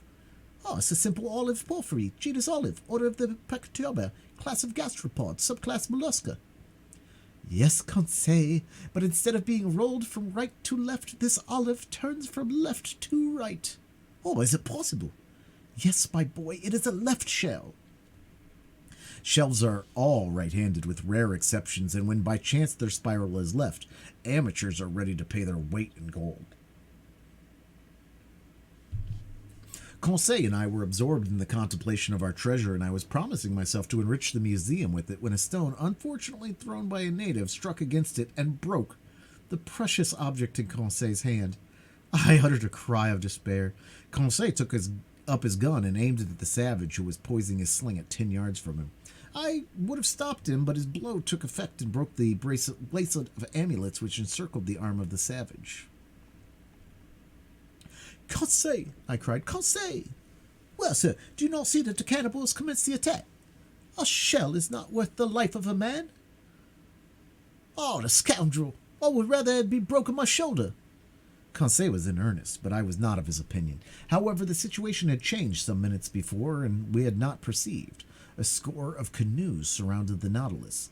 These canoes, scooped out of the junk of a tree, long, narrow, well adapted for speed, were balanced by means of a long bamboo pole, which floated on the water. They were managed by skillful, half-naked paddlers, and I watched their advance with some uneasiness. It was evident that these Papuans had already had dealings with the Europeans and knew their ships, but this long iron cylinder anchored to the bay without masts or chimneys, what could they think of it? Nothing good, for at first they kept at a respectful distance. However, seeing it motionless, by degrees they took courage and sought to familiarize themselves with it. Now this familiarity was precisely what it was necessary to avoid. Our arms, which were noiseless, could only produce a moderate effect on the savages, who have little respect for aught but blustering things. The thunderbolt, without the reverberations of thunder, would frighten man but little, though the danger lies in the lightning, not in the noise. At this moment the canoes approached the Nautilus, and a shower of arrows alighted on her. I went down to the saloon, but found no one there. I ventured to knock at the door that opened into the captain's room. "Coming," was the answer. I entered and found Captain Nemo deep in algebraical calculations of x and other quantities. "I am disturbing you," said I, for courtesy's sake. "That is true, Monsieur Arhala," replied the captain, "but I think you have serious reasons for wishing to see me." "Yes, grave ones. The natives are surrounding us in their canoes, and in a few minutes we shall certainly be attacked by many hundreds of savages." "Ah," said Captain Nemo quietly, "they are come with the canoes." "Yes, sir." "Well, sir, we must close the hatches." "Exactly, and I came to say to you—" "Nothing can be more simple," said Captain Nemo, and pressing an electric button, he transmitted an order to the ship's crew. "It is all done, sir," said he after some moments. "The pinnace is ready, and the hatches are closed. You do not fear, I imagine, that these gentlemen could stave in walls, on which the balls of your frigate have no effect?" "No, Captain, but a danger still exists." "What is that, sir?" "It is that tomorrow, at this hour, we must open the hatches to renew the air of the Nautilus. Now, if at this moment the Papuans should occupy the platform, I do not see how you could prevent them from entering." "Then, sir, you suppose they will board us?" "I am certain of it." "Well, sir, then let them come. I see no reason for hindering them. After all, these Papuans are poor creatures, and I am unwilling that my visit to the island should cost the life of a single one of these wretches." Upon that I was going away, but Captain Nemo detained me and asked me to sit down by him. He questioned me with interest about our excursions on the shore and our hunting, and seemed not to understand the craving for meat that possessed the Canadian. Then the conversation turned on various subjects, and without being more communicative, Captain Nemo showed himself more amiable. Amongst other things, we happened to speak of the situation of the Nautilus run aground in exactly the same spot in the strait where Dumont d'Urville was nearly lost. Apropos of this, "This d'Urville was one of your great sailors," said the captain to me, "one of your most intelligent navigators. He is the Captain Cook of you Frenchmen.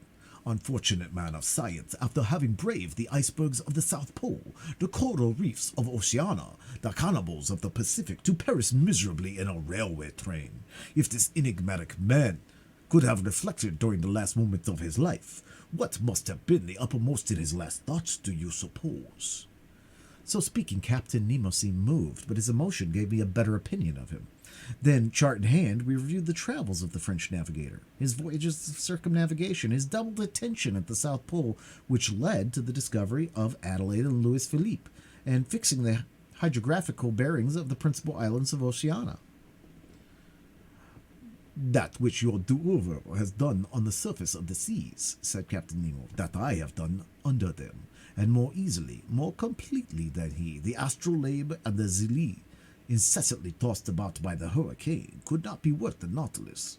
Quite a repository of labor she is, truly motionless in the midst of the waters."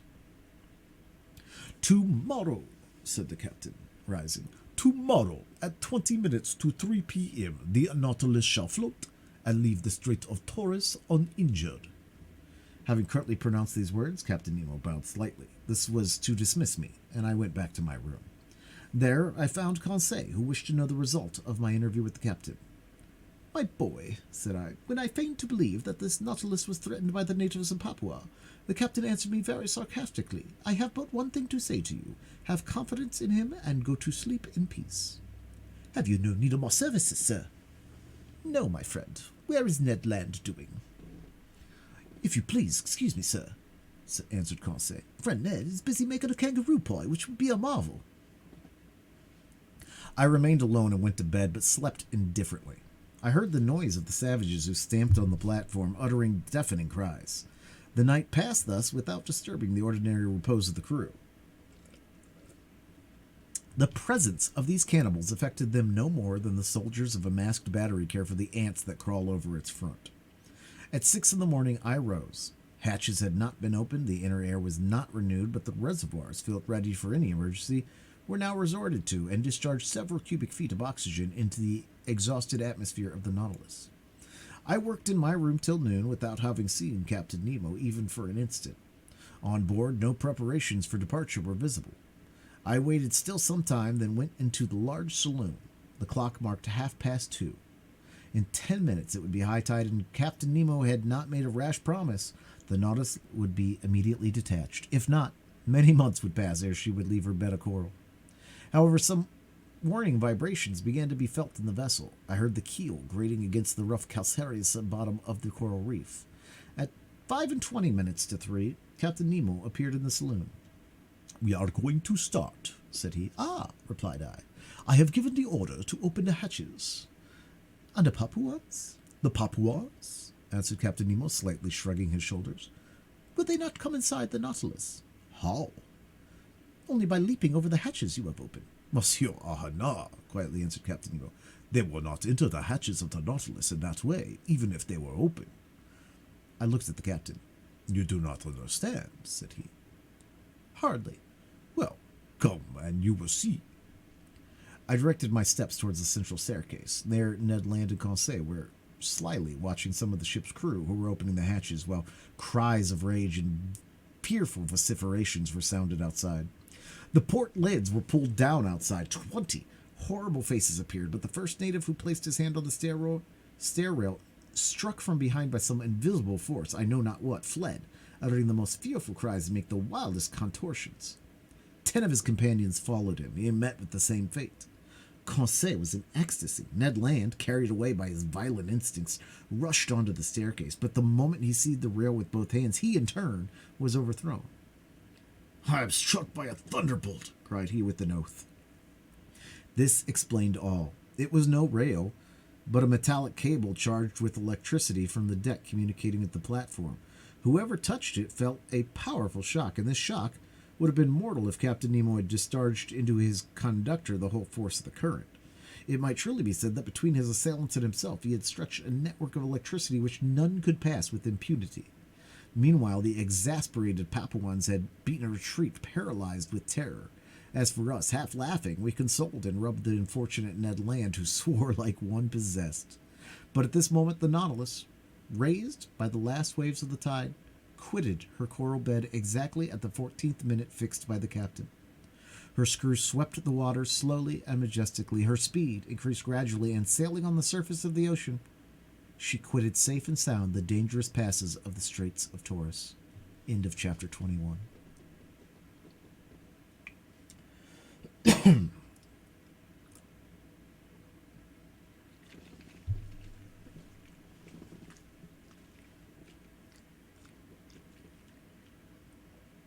Chapter 22.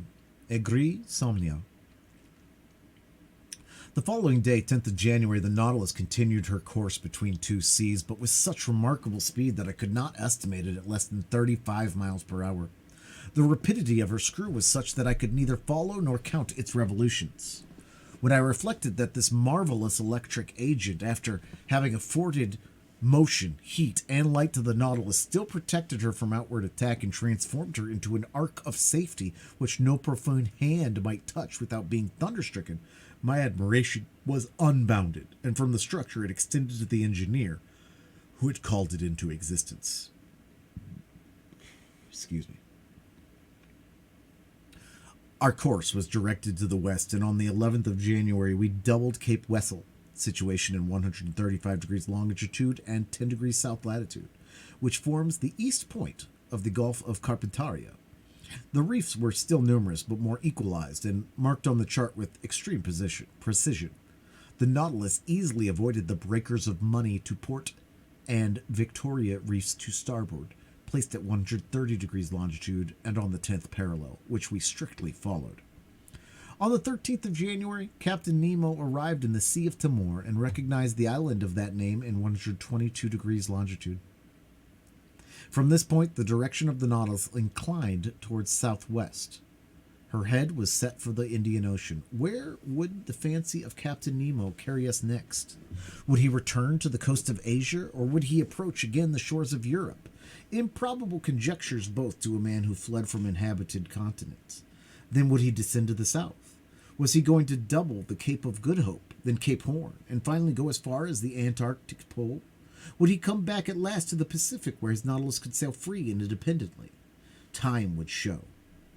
After having skirted the sands of Cartier, of Hibernia, Seringapatam, and Scott, last efforts of the solid against the liquid element, on the 14th of January we lost sight of land altogether. The speed of the Nautilus was considerably abated, and with regular course she sometimes swam in the bosom of the water, sometimes floated on their surface. During this period of the voyage, Captain Nemo made some interesting experiments on the varied temperature of the sea in different beds. Under ordinary conditions, these observations are made by means of rather complicated instruments and with somewhat doubtful results. By means of thermometrical sounding leads, the glasses often breaking under the pressure of water, or an apparatus grounded on the variations of the resistance of metals to the electric currents. Results so obtained could not be correctly calculated. On the contrary, Captain Nemo went himself to test the temperature in the depths of the sea, and his thermometer, placed in communication with the different sheets of water, gave him the required degree immediately and accurately. It was thus that, either by overloading her reservoirs or by descending obliquely by means of her inclined planes, the Nautilus successfully attained the depth of 3, 4, 7, 5, 9, and 10,000 yards, and the definite result of the experience was that the sea preserved an average temperature of 4 degrees and a half at a depth of 5,000 fathoms under all latitudes. On the 6th of January, the Nautilus seemed becalmed only a few yards beneath the surface of the waves. Her electric apparatus remained inactive, and her motionless screw let her drift at the mercy of the currents. I suppose that the crew was occupied with interior repairs rendered necessary by the violence of the mechanical movements of the machine. My companions and I witnessed a curious spectacle.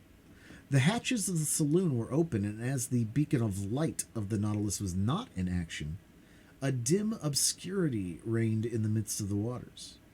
I observed the state of the sea under these conditions, and the largest fish appeared to me no more than scarcely defined shadows when the Nautilus found herself suddenly transported into full light. I thought at first that the beacon had been lighted and was casting its electric radiance into the liquid mass. I was mistaken, and after a rapid survey perceived my error. The Nautilus floated in the midst of a phosphorescent bed, which in this obscurity became quite dazzling. It was produced by myriads of luminous animalculae whose brilliancy was increased as they glided over the metallic hull of the vessel. I was surprised by lightning in the midst of these luminous sheets, as though they had been rivulets of lead melted in an ardent furnace of metallic masses brought to a white heat, so that, by force of contrast, certain portions of light appeared to cast a shade in the midst of the general ignition, from which all shade seemed banished. No, this was not the calm iridation of our ordinary lighting. This was unusual life and vigor. This was truly living light. In reality, it was an infinite agglomeration of colored infusoria, of veritable globules of jelly provided with the thread-like tentacle, and of which as many as 25,000 have been counted in less than 2 cubic half-inches of water. During several hours, the Nautilus floated in these brilliant waves, and our admiration increased as we watched the marine monsters disporting themselves like salamanders. I saw there, in the midst of this fire that burns, not the swift and elegant porpoise, the indefatigable clown of the ocean, and some swordfish 10 feet long, those prophetic heralds of the hurricane, whose formidable sword would now and then strike the glass of the saloon. Then appeared the smaller fish, the ballista, the leaping mackerel, wolf thorntails, and 100 others which striped the luminous atmosphere as they swam. This dazzling spectacle was enchanting. Perhaps some atmospheric condition increased the intensity of this phenomenon. Perhaps some storm agitated the surface of the waves, but at this depth of some yards, the Nautilus was unmoved by its fury and reposed peacefully in still water. So we progressed, instantly charmed by some new marvel. The days passed rapidly away, and I took no account of them. Ned, according to habit, tried to vary the diet on board. Like snails, we were fixed to our shells, and I declare it is easy to lead a snail's life. Thus, this life seemed easy and natural, and we thought no longer of the life we led on land, but something happened to recall to us the strangeness of our situation. On the 18th of January, the Nautilus was in 105 degrees longitude and 15 degrees south latitude. The weather was threatening. The sea rough and rolling. There was a strong east wind. The barometer, which had been going down for some days, foreboded a coming storm. I went up onto the platform just as the second lieutenant was taking the measure of the horary angles and waited, according to habit, till the daily phrase was said. But on this day, it was exchanged for another phrase, not less incomprehensible. Almost directly, I saw Captain Nemo appear with a glass, looking towards the horizon. For some minutes he was immovable, without taking his eye off the point of observation. Then he lowered his glass and exchanged a few words with his lieutenant. The latter seemed to be a victim to some emotion that he tried in vain to repress. Captain Nemo, having more command over himself, was cool. He seemed, too, to be making some objections, to which the lieutenant replied by formal assurances. At least I concluded by so the difference of their tones and gestures. For myself, I had looked carefully in the direction indicated without seeing anything. The sky and water were lost in the clear line of the horizon. However, Captain Nemo walked from one end of the platform to the other without looking at me, perhaps without seeing me.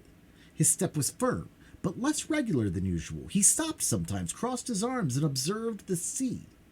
What could he be looking for on that immense expanse?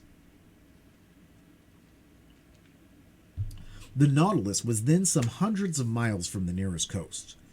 The lieutenant had taken up the glass and examined the horizon steadfastly, going and coming, stamping his foot and showing some nervous agitation in his superior officer. Besides, this mystery must necessarily be solved, and before long, for upon an order from Captain Nemo, the engine, increasing its propelling power, made the screw turn more rapidly. Just then the lieutenant drew the captain's attention again. The latter stopped walking, directed his glass towards the place indicated. He looked long. I felt very much puzzled and descended to the drawing room and took out an excellent telescope that I generally used. Then, leaning on the cage of watchlight that jutted out from the front of the platform, set myself to look over all the line of the sky and sea. But my eye was no sooner applied to the glass than it was quickly snatched out of my hands. I turned round. Captain Nemo was before me, but I did not know him.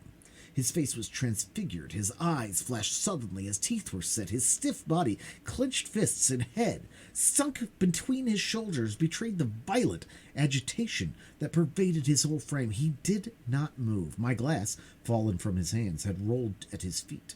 Had I unwittingly provoked his fit of anger? Did this incomprehensible person imagine that I had discovered some forbidden secret? No, I was not the object of his hatred, for he was not looking at me. His eye was steadily fixed upon this impenetrable point of the horizon. At last Captain Nemo recovered himself. His agitation subsided.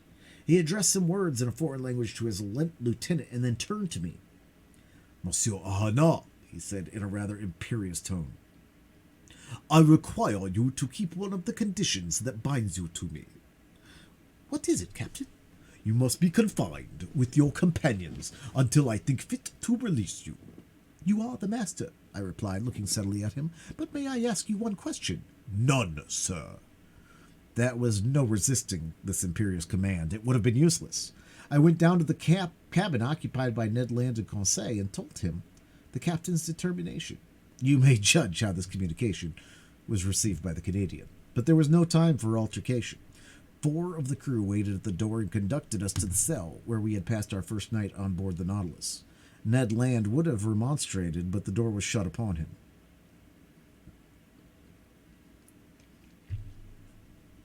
Will master tell me what this means? Asked Conseil. I told my companions what had passed, and they were as astonished as I, and equally at a loss of how to account for it. Meanwhile, I was absorbed in my own reflections and could think of nothing but the strange fear depicted in the captain's countenance. I was utterly at a loss to account for it when my cogitations were disturbed by these words from Ned Land. Hello, breakfast is ready.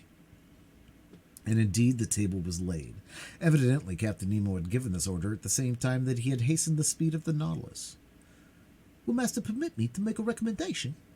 Asked Conseil. Yes, my boy. Well, it is at the master breakfasts. It is prudent, for we do not know what may happen.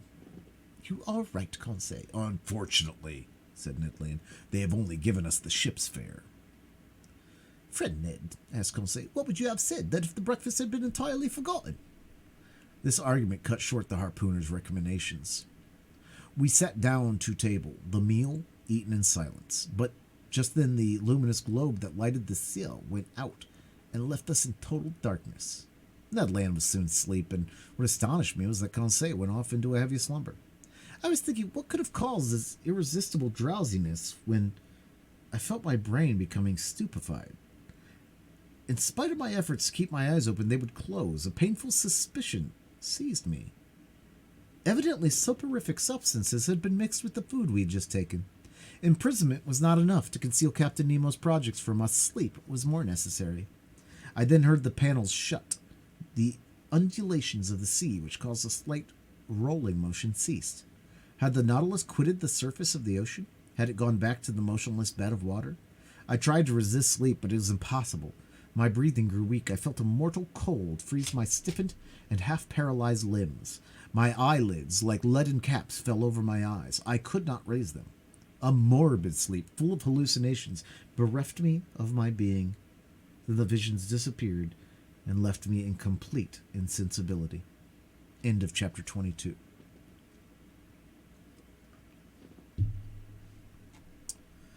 Chapter 23, The Coral Kingdom. The next day I woke with my head singularly clear. To my great surprise, I was in my own room. My companions, no doubt, been reinstated into their cabin without having perceived it any more than I.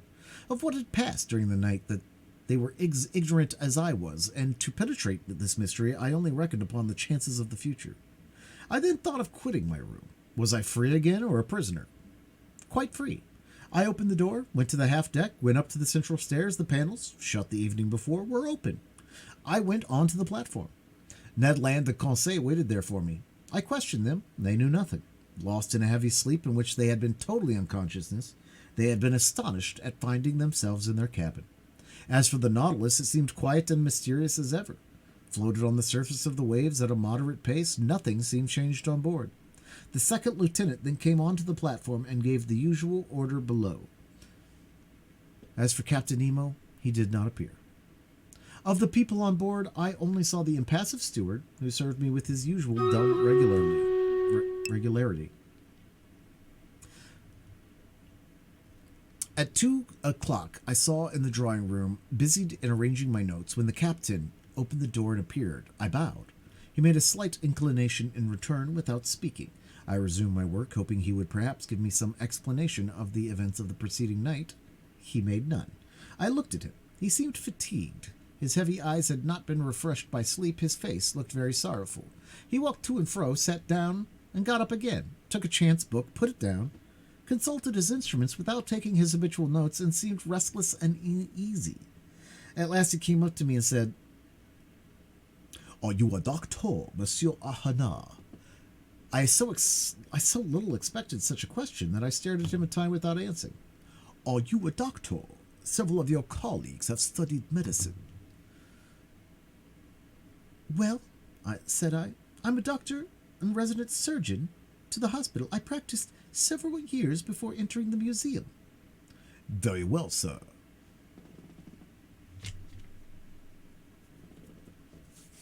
My answer had evidently satisfied the captain, but not knowing what he would say next, I waited for other questions, reserving my answers according to circumstances. "Monsieur Ahana, will you consent to prescribe for one of my men?" "Is he ill?" "Yes." "I am ready to follow you." "Come then." I opened my heartbeat. I do not know why. I saw a certain connection between the illness of one of the crew and the events of the day before, and this mystery interested me at least as much as the sick man. Captain Nemo conducted me to the poop of the Nautilus and took me into a cabin situated near the sailors' quarters. Des 112, Shadow and Romana got points as well. Next race, play to play.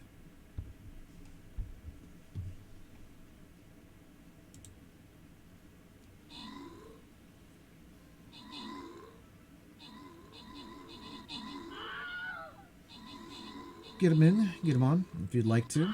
Get into the race. This will probably be our last long race, and then we'll do a couple shorter ones and some battle royales and whatnot afterwards. We won't have a very long stream after we get done reading, but this will be the last half hour of reading.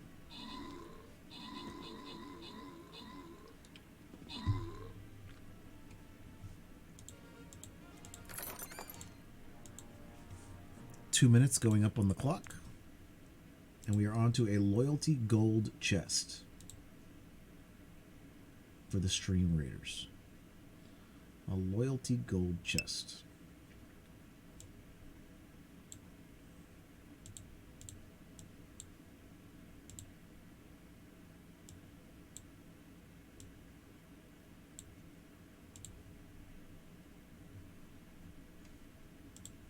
Thank you for your units. Good luck on the next battle. Good luck in the race. Got a minute and 20 to get into the race.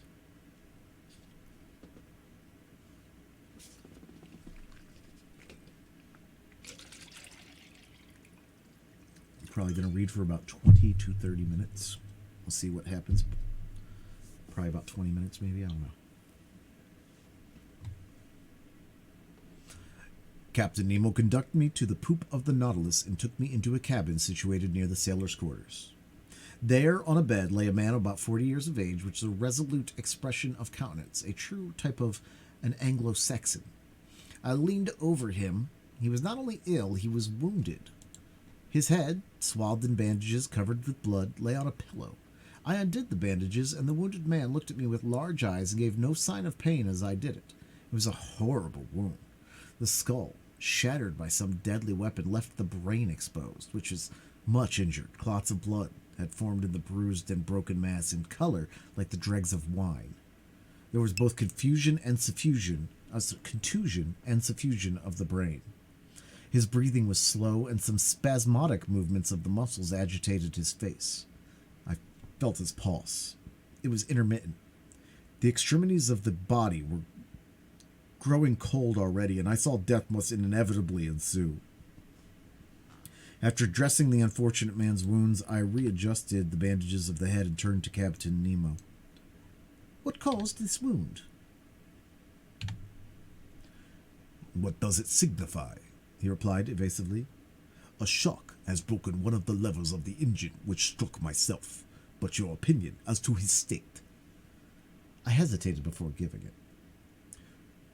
"You may speak," said the captain. "This man does not understand French." I gave a last look at the wounded man. "He will be dead in 2 hours." "Can nothing save him?" "Nothing." Captain Nemo's hand contracted and some tears glistened in his eyes, which I thought incapable of shedding any. For some moments I still watched the dying man, whose life ebbed slowly. His pallor increased under the electric light that was shed over his deathbed. I looked at his intelligent forehead furrowed with premature wrinkles, produced probably by misfortune and sorrow. I tried to learn the secret of his life from the last words that escaped his lips. "You can go now, Monsieur Ahana," said the captain. I left him in the dying man's cabin and returned to my room, much affected by this scene.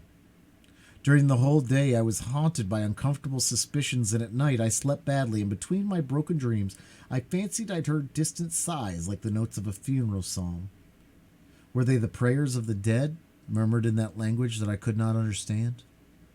The next morning I went onto the bridge. Captain Nemo was there before me. As soon as he perceived me, he came to me. "Professor, will it be convenient to you to make a submarine excursion today?" "With my companions?" I asked. "If they like. We obey your orders, Captain." "Will you be so good then as to put on your cork jackets?" It was not a question of dead or dying. I rejoined Ned Land and Conseil and told them of Captain Nemo's proposition. Conseil hastened to accept it, and this time the Canadians seemed quite willing to follow our example. It was 8 o'clock in the morning. At 8:30, we were equipped for this new excursion and provided with 2 contrivances for light and breathing. The double door was open, and accompanied by Captain Nemo, who was followed by a dozen of our crew, we set foot at a depth of about 30 feet on the solid bottom on which the Nautilus rested. A slight declivity ended in an uneven bottom at 15 fathoms depth. This bottom differed entirely from the one I had visited on my first excursion under the waters of the Pacific Ocean. Here there was no fine sand, no submarine prairies, no sea forest. I immediately recognized that marvelous region in which, on that day, the captain did the honors to us. It was the Coral Kingdom. The light produced 1,000 charming varieties, playing in the midst of the branches that were so vividly colored. I seemed to see the membranous and cylindrical tubes tremble beneath the undulation of the waters. I was tempted to gather their fresh petals ornamented with delicate tentacles, some just blown, the others budding, while a small fish swimming swiftly touched them slightly like flights of birds. But if my hand approached these living petals, these animated, sensitive plants, the whole colony took alarm. The white petals re-entered their red cases, the flowers faded as I looked, and the bush changed into a block of stony knobs. Chance had thrown me just by the most precious specimens of the zoophyte. This coral was more valuable than those found in the Mediterranean, on the coasts of France, Italy, and Barbary. Its tints justified the poetical names of flower of blood, and froth of blood that trade has given to its most beautiful productions. Coral is sold for 20 pounds per ounce. In this place, the watery beds would make the fortunes of a company of coral divers. This precious matter, often confused with other polypi, formed then the extra plots called Maciata, of which I noticed several beautiful specimens of pink coral.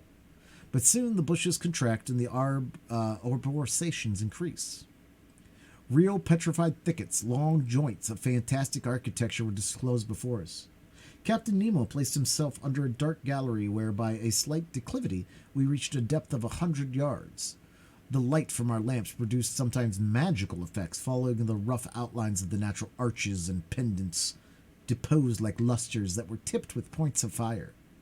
At last, after walking 2 hours, we had attained a depth of about 300 yards, that is to say, the extreme limit on which coral begins to form. But there was no isolated bush nor modest brushwood at the bottom of the lofty trees. It was an immense forest of large mineral vegetations, enormous petrified trees, united by garlands of elegant sea bindweed, all adorned with clouds and reflections. We passed freely under their height branches, lost in the shade of the waves. Captain Nemo had stopped. I and my companions halted, and turning round I saw his men were forming a semicircle around their chief. Watching attentively, I observed that 4 of them carried on their shoulders an object of an oblong shape. We occupied in this place the center of a vast glade surrounded by the lofty foliage of the submarine forest. Our lamps threw over this place a sort of clear twilight that singularly elongated the shadows on the ground.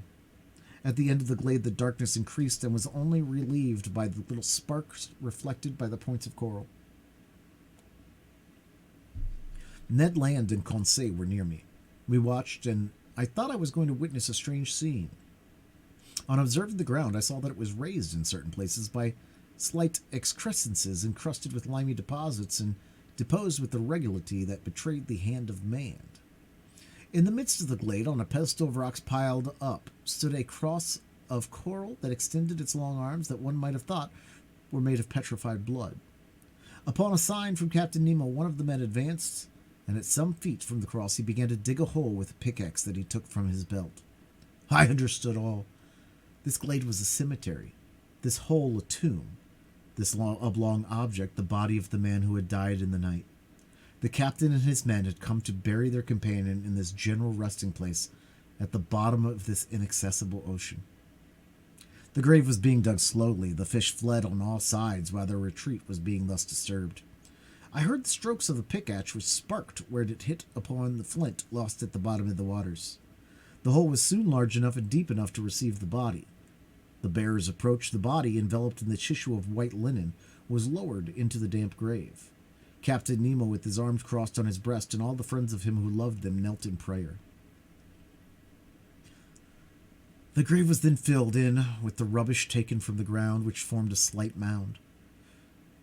When this had done, Captain Nemo and his men rose. Then, approaching the grave, they knelt again and extended their hands in a sign of a last adieu.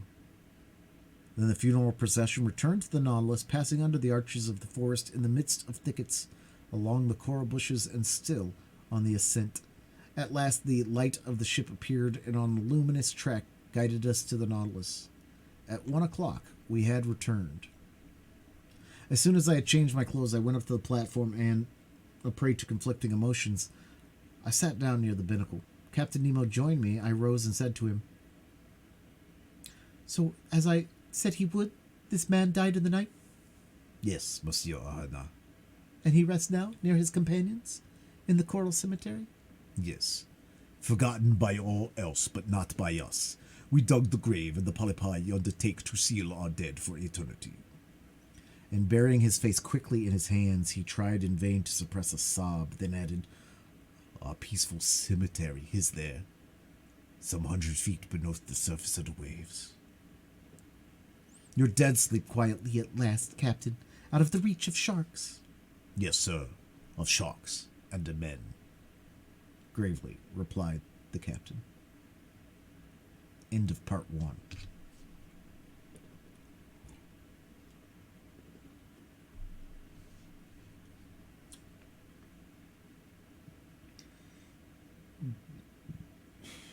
Excuse me.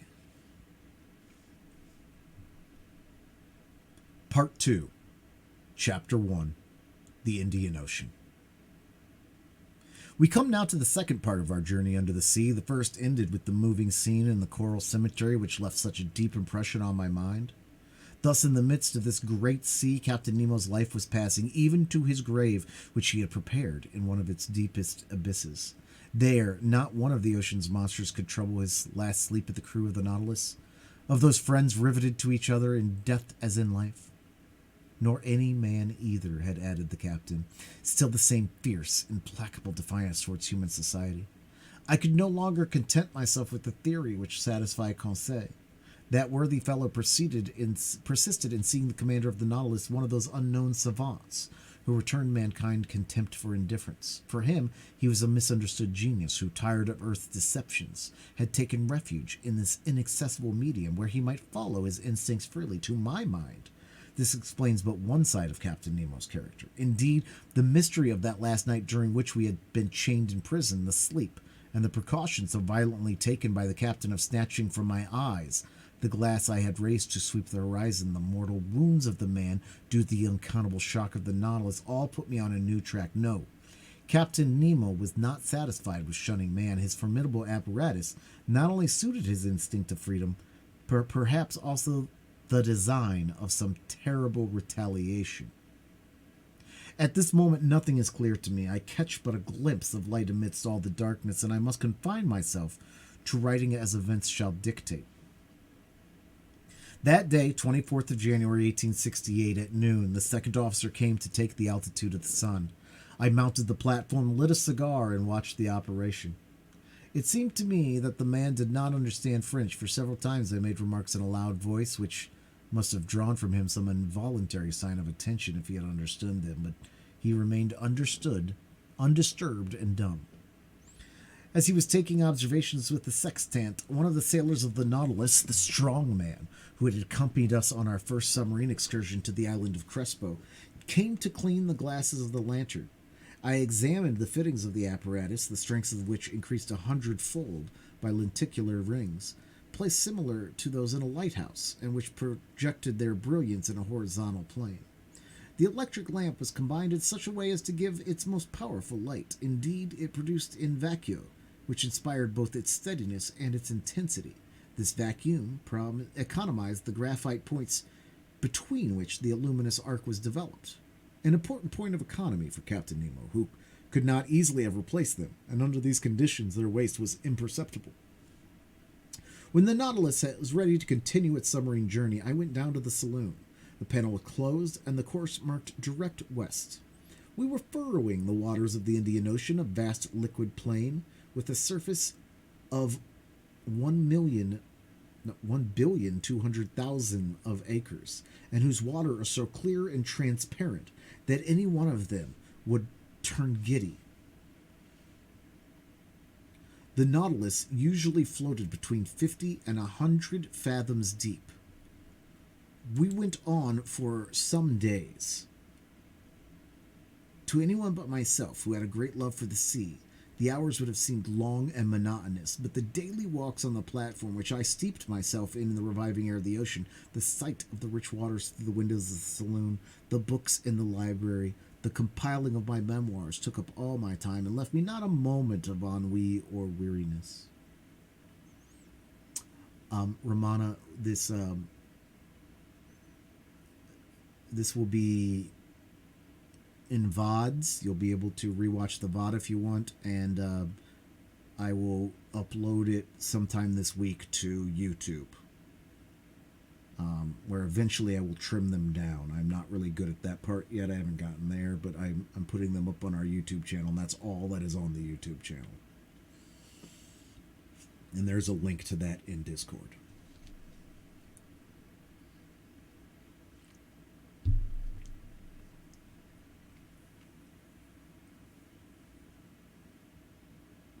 For some days we saw a great number of aquatic birds, seamews or gulls. Some were cleverly killed and prepared in a certain way made very acceptable water game. Amongst large-winged birds carried a long distance from all lands and resting upon the waves from the fatigue of their flight. I saw some magnificent albatrosses, uttering discordant cries like the braying of an ass, and birds belonging to the family of the longwings. As to the fish, they always provoked our admiration when we surprised the secrets of their aquatic life through the open panels. I saw many kinds which I never before had a chance of observing.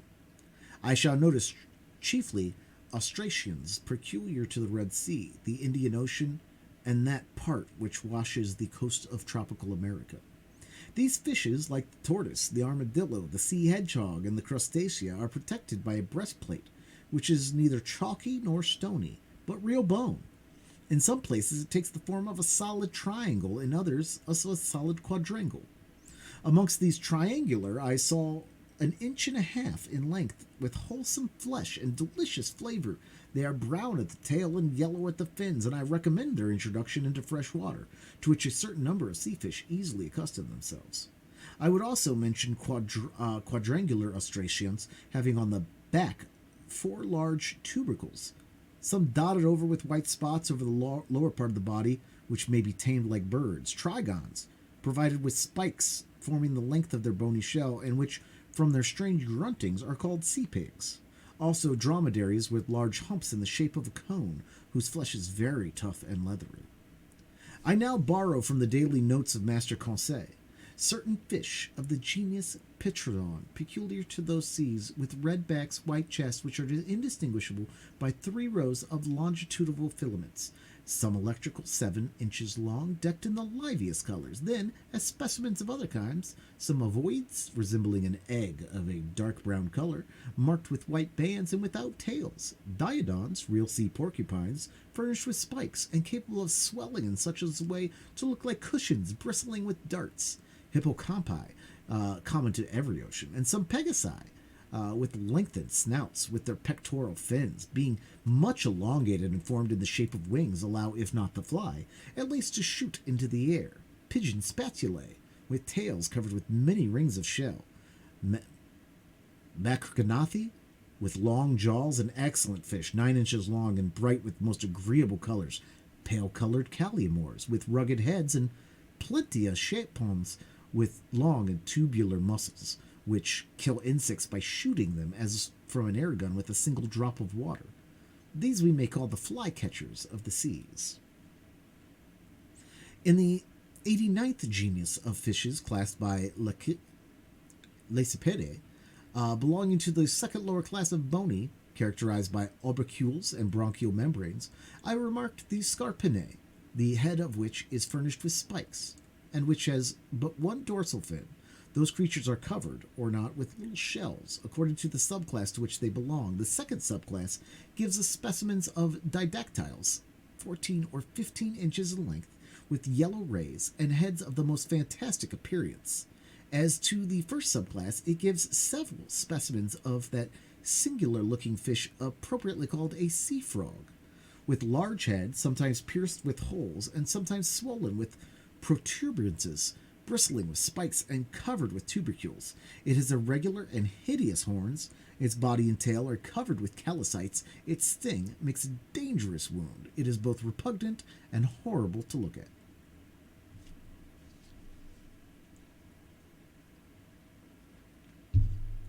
From the 21st to the 23rd of January, the Nautilus went at a rate of 250 leagues in 24 hours, being 540 miles or 22 miles an hour. If we recognized so many different varieties of fish, it was because, attracted by the electric light, they tried to follow us. The greater part, however, were soon distanced by our speed, though some kept pace, their pace in the waters of the Nautilus for a time.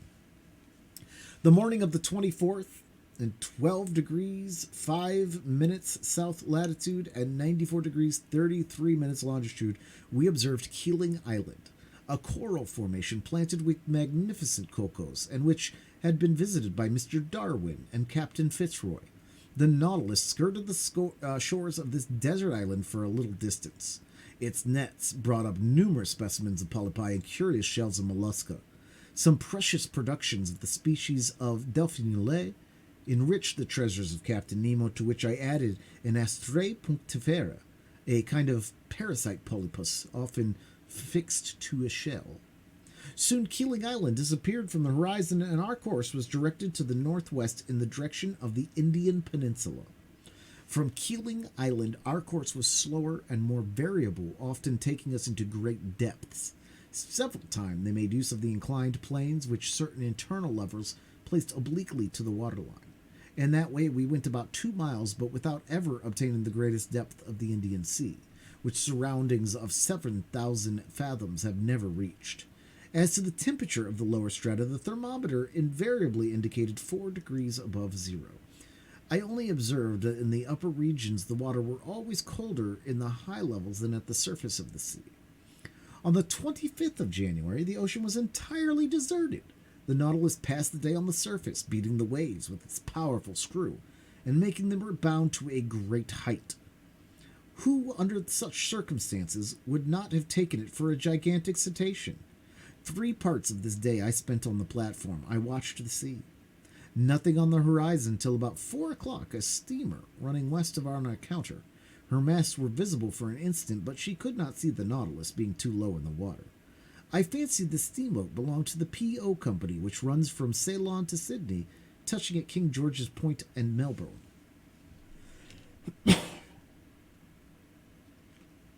At 5 o'clock in the evening, before that fleeting twilight which binds night to day in tropical zones, Conseil and I were astonished by a curious spectacle. It was a shoal of Argonauts traveling along the surface of the ocean. We could count several hundreds. They belonged to the tubercle kind, which are peculiar to the Indian seas. These graceful mollusks moved backwards by means of their locomotive tube, through which they propelled the water already drawn in. Of their 8 tentacles, 6 were elongated and stretched out floating in the water, whilst the other 2, rolled up flat, were spread to the wing like a light sail. I saw their spiral-shaped and fluted shells, which Cuvier justly compares to an elegant skiff, a boat indeed. It bears the creature which secretes it without its adhering to it. For nearly an hour the Nautilus floated in the midst of this shoal of mollusks. Then I know not what sudden fright they took, but as if at a signal, every sail was furled, their arms folded, their bodies drawn in, shells turned over, changing the center of gravity, and the whole fleet disappeared under the waves. Never did the ships of a squadron maneuver with more unity. At that moment night fell suddenly, and the reeds, scarcely raised by the breeze, lay peaceably under the sides of the Nautilus. The next day, 26th of January, we cut the equator at the 82nd meridian and entered the northern hemisphere. During the day, a formidable troop of sharks accompanied us, terrible creatures which multiply in these seas and make them very dangerous. They were Cestraceo philippi sharks with brown backs and whitish bellies, armed with 11 rows of teeth. Eyed sharks, their throat being marked with a large black spot surrounded with white like an eye. They were also some Isabella sharks with rounded snouts marked with dark spots. These powerful creatures often hurled themselves at the windows of the saloon with such violence as to make us feel very insecure. At such times, Ned Land was no longer master of himself. He wanted to go to the surface and harpoon the monsters, particularly certain smooth-hound sharks whose mouth is studded with teeth like a mosaic, and large tiger sharks, nearly 6 yards long, the last named of which seemed to excite him more particularly. But the Nautilus, accelerating her speed, easily left the most rapid of them behind. The 27th of January, at interest of the vast Bay of Bengal, we met repeatedly a forbidding spectacle, dead bodies floating on the surface of the water. They were the dead of the Indian villages, carried by the Ganges to the level of the sea, by which the vultures, the only undertakers of the country, had not been able to devour, but the sharks did not fail to help them at their funeral work. About 7 o'clock in the evening, the Nautilus, half immersed, was sailing in the Sea of Milk. At first sight, the ocean seemed lactified. Was it the effect of the lunar rays? No, for the moon, scarcely 2 days old, was still lying hidden under the horizon in the rays of the sun. The whole sky, though lit by sidereal rays, seemed black by contrast with the whiteness of the waters. Conseil could not believe his eyes and questioned me as to the strange phenomena. Happily, I was able to answer him. "It's called a milk sea," I explained. "A large extent of white wavelets often to be seen on the coasts of Amboyna and in these parts of the sea." "But, sir," said Conseil, "can you tell me what causes such an effect? For I suppose the water's not really turned into milk." "No, my boy, the whiteness which surprises you is caused by only the presence of myriads of infusoria, a sort of white luminous worm, gelatinous and without colour, of the thickness of a hair, and whose length is not more than 7/1000ths of an inch. These insects adhere to one another sometimes for several leagues." "Several leagues!" exclaimed Conseil. Yes, my boy, and you need not try to compute the number of these infusoria. You will not be able, for, if I am mistaken, ships have floated on these milk seas for more than 40 miles.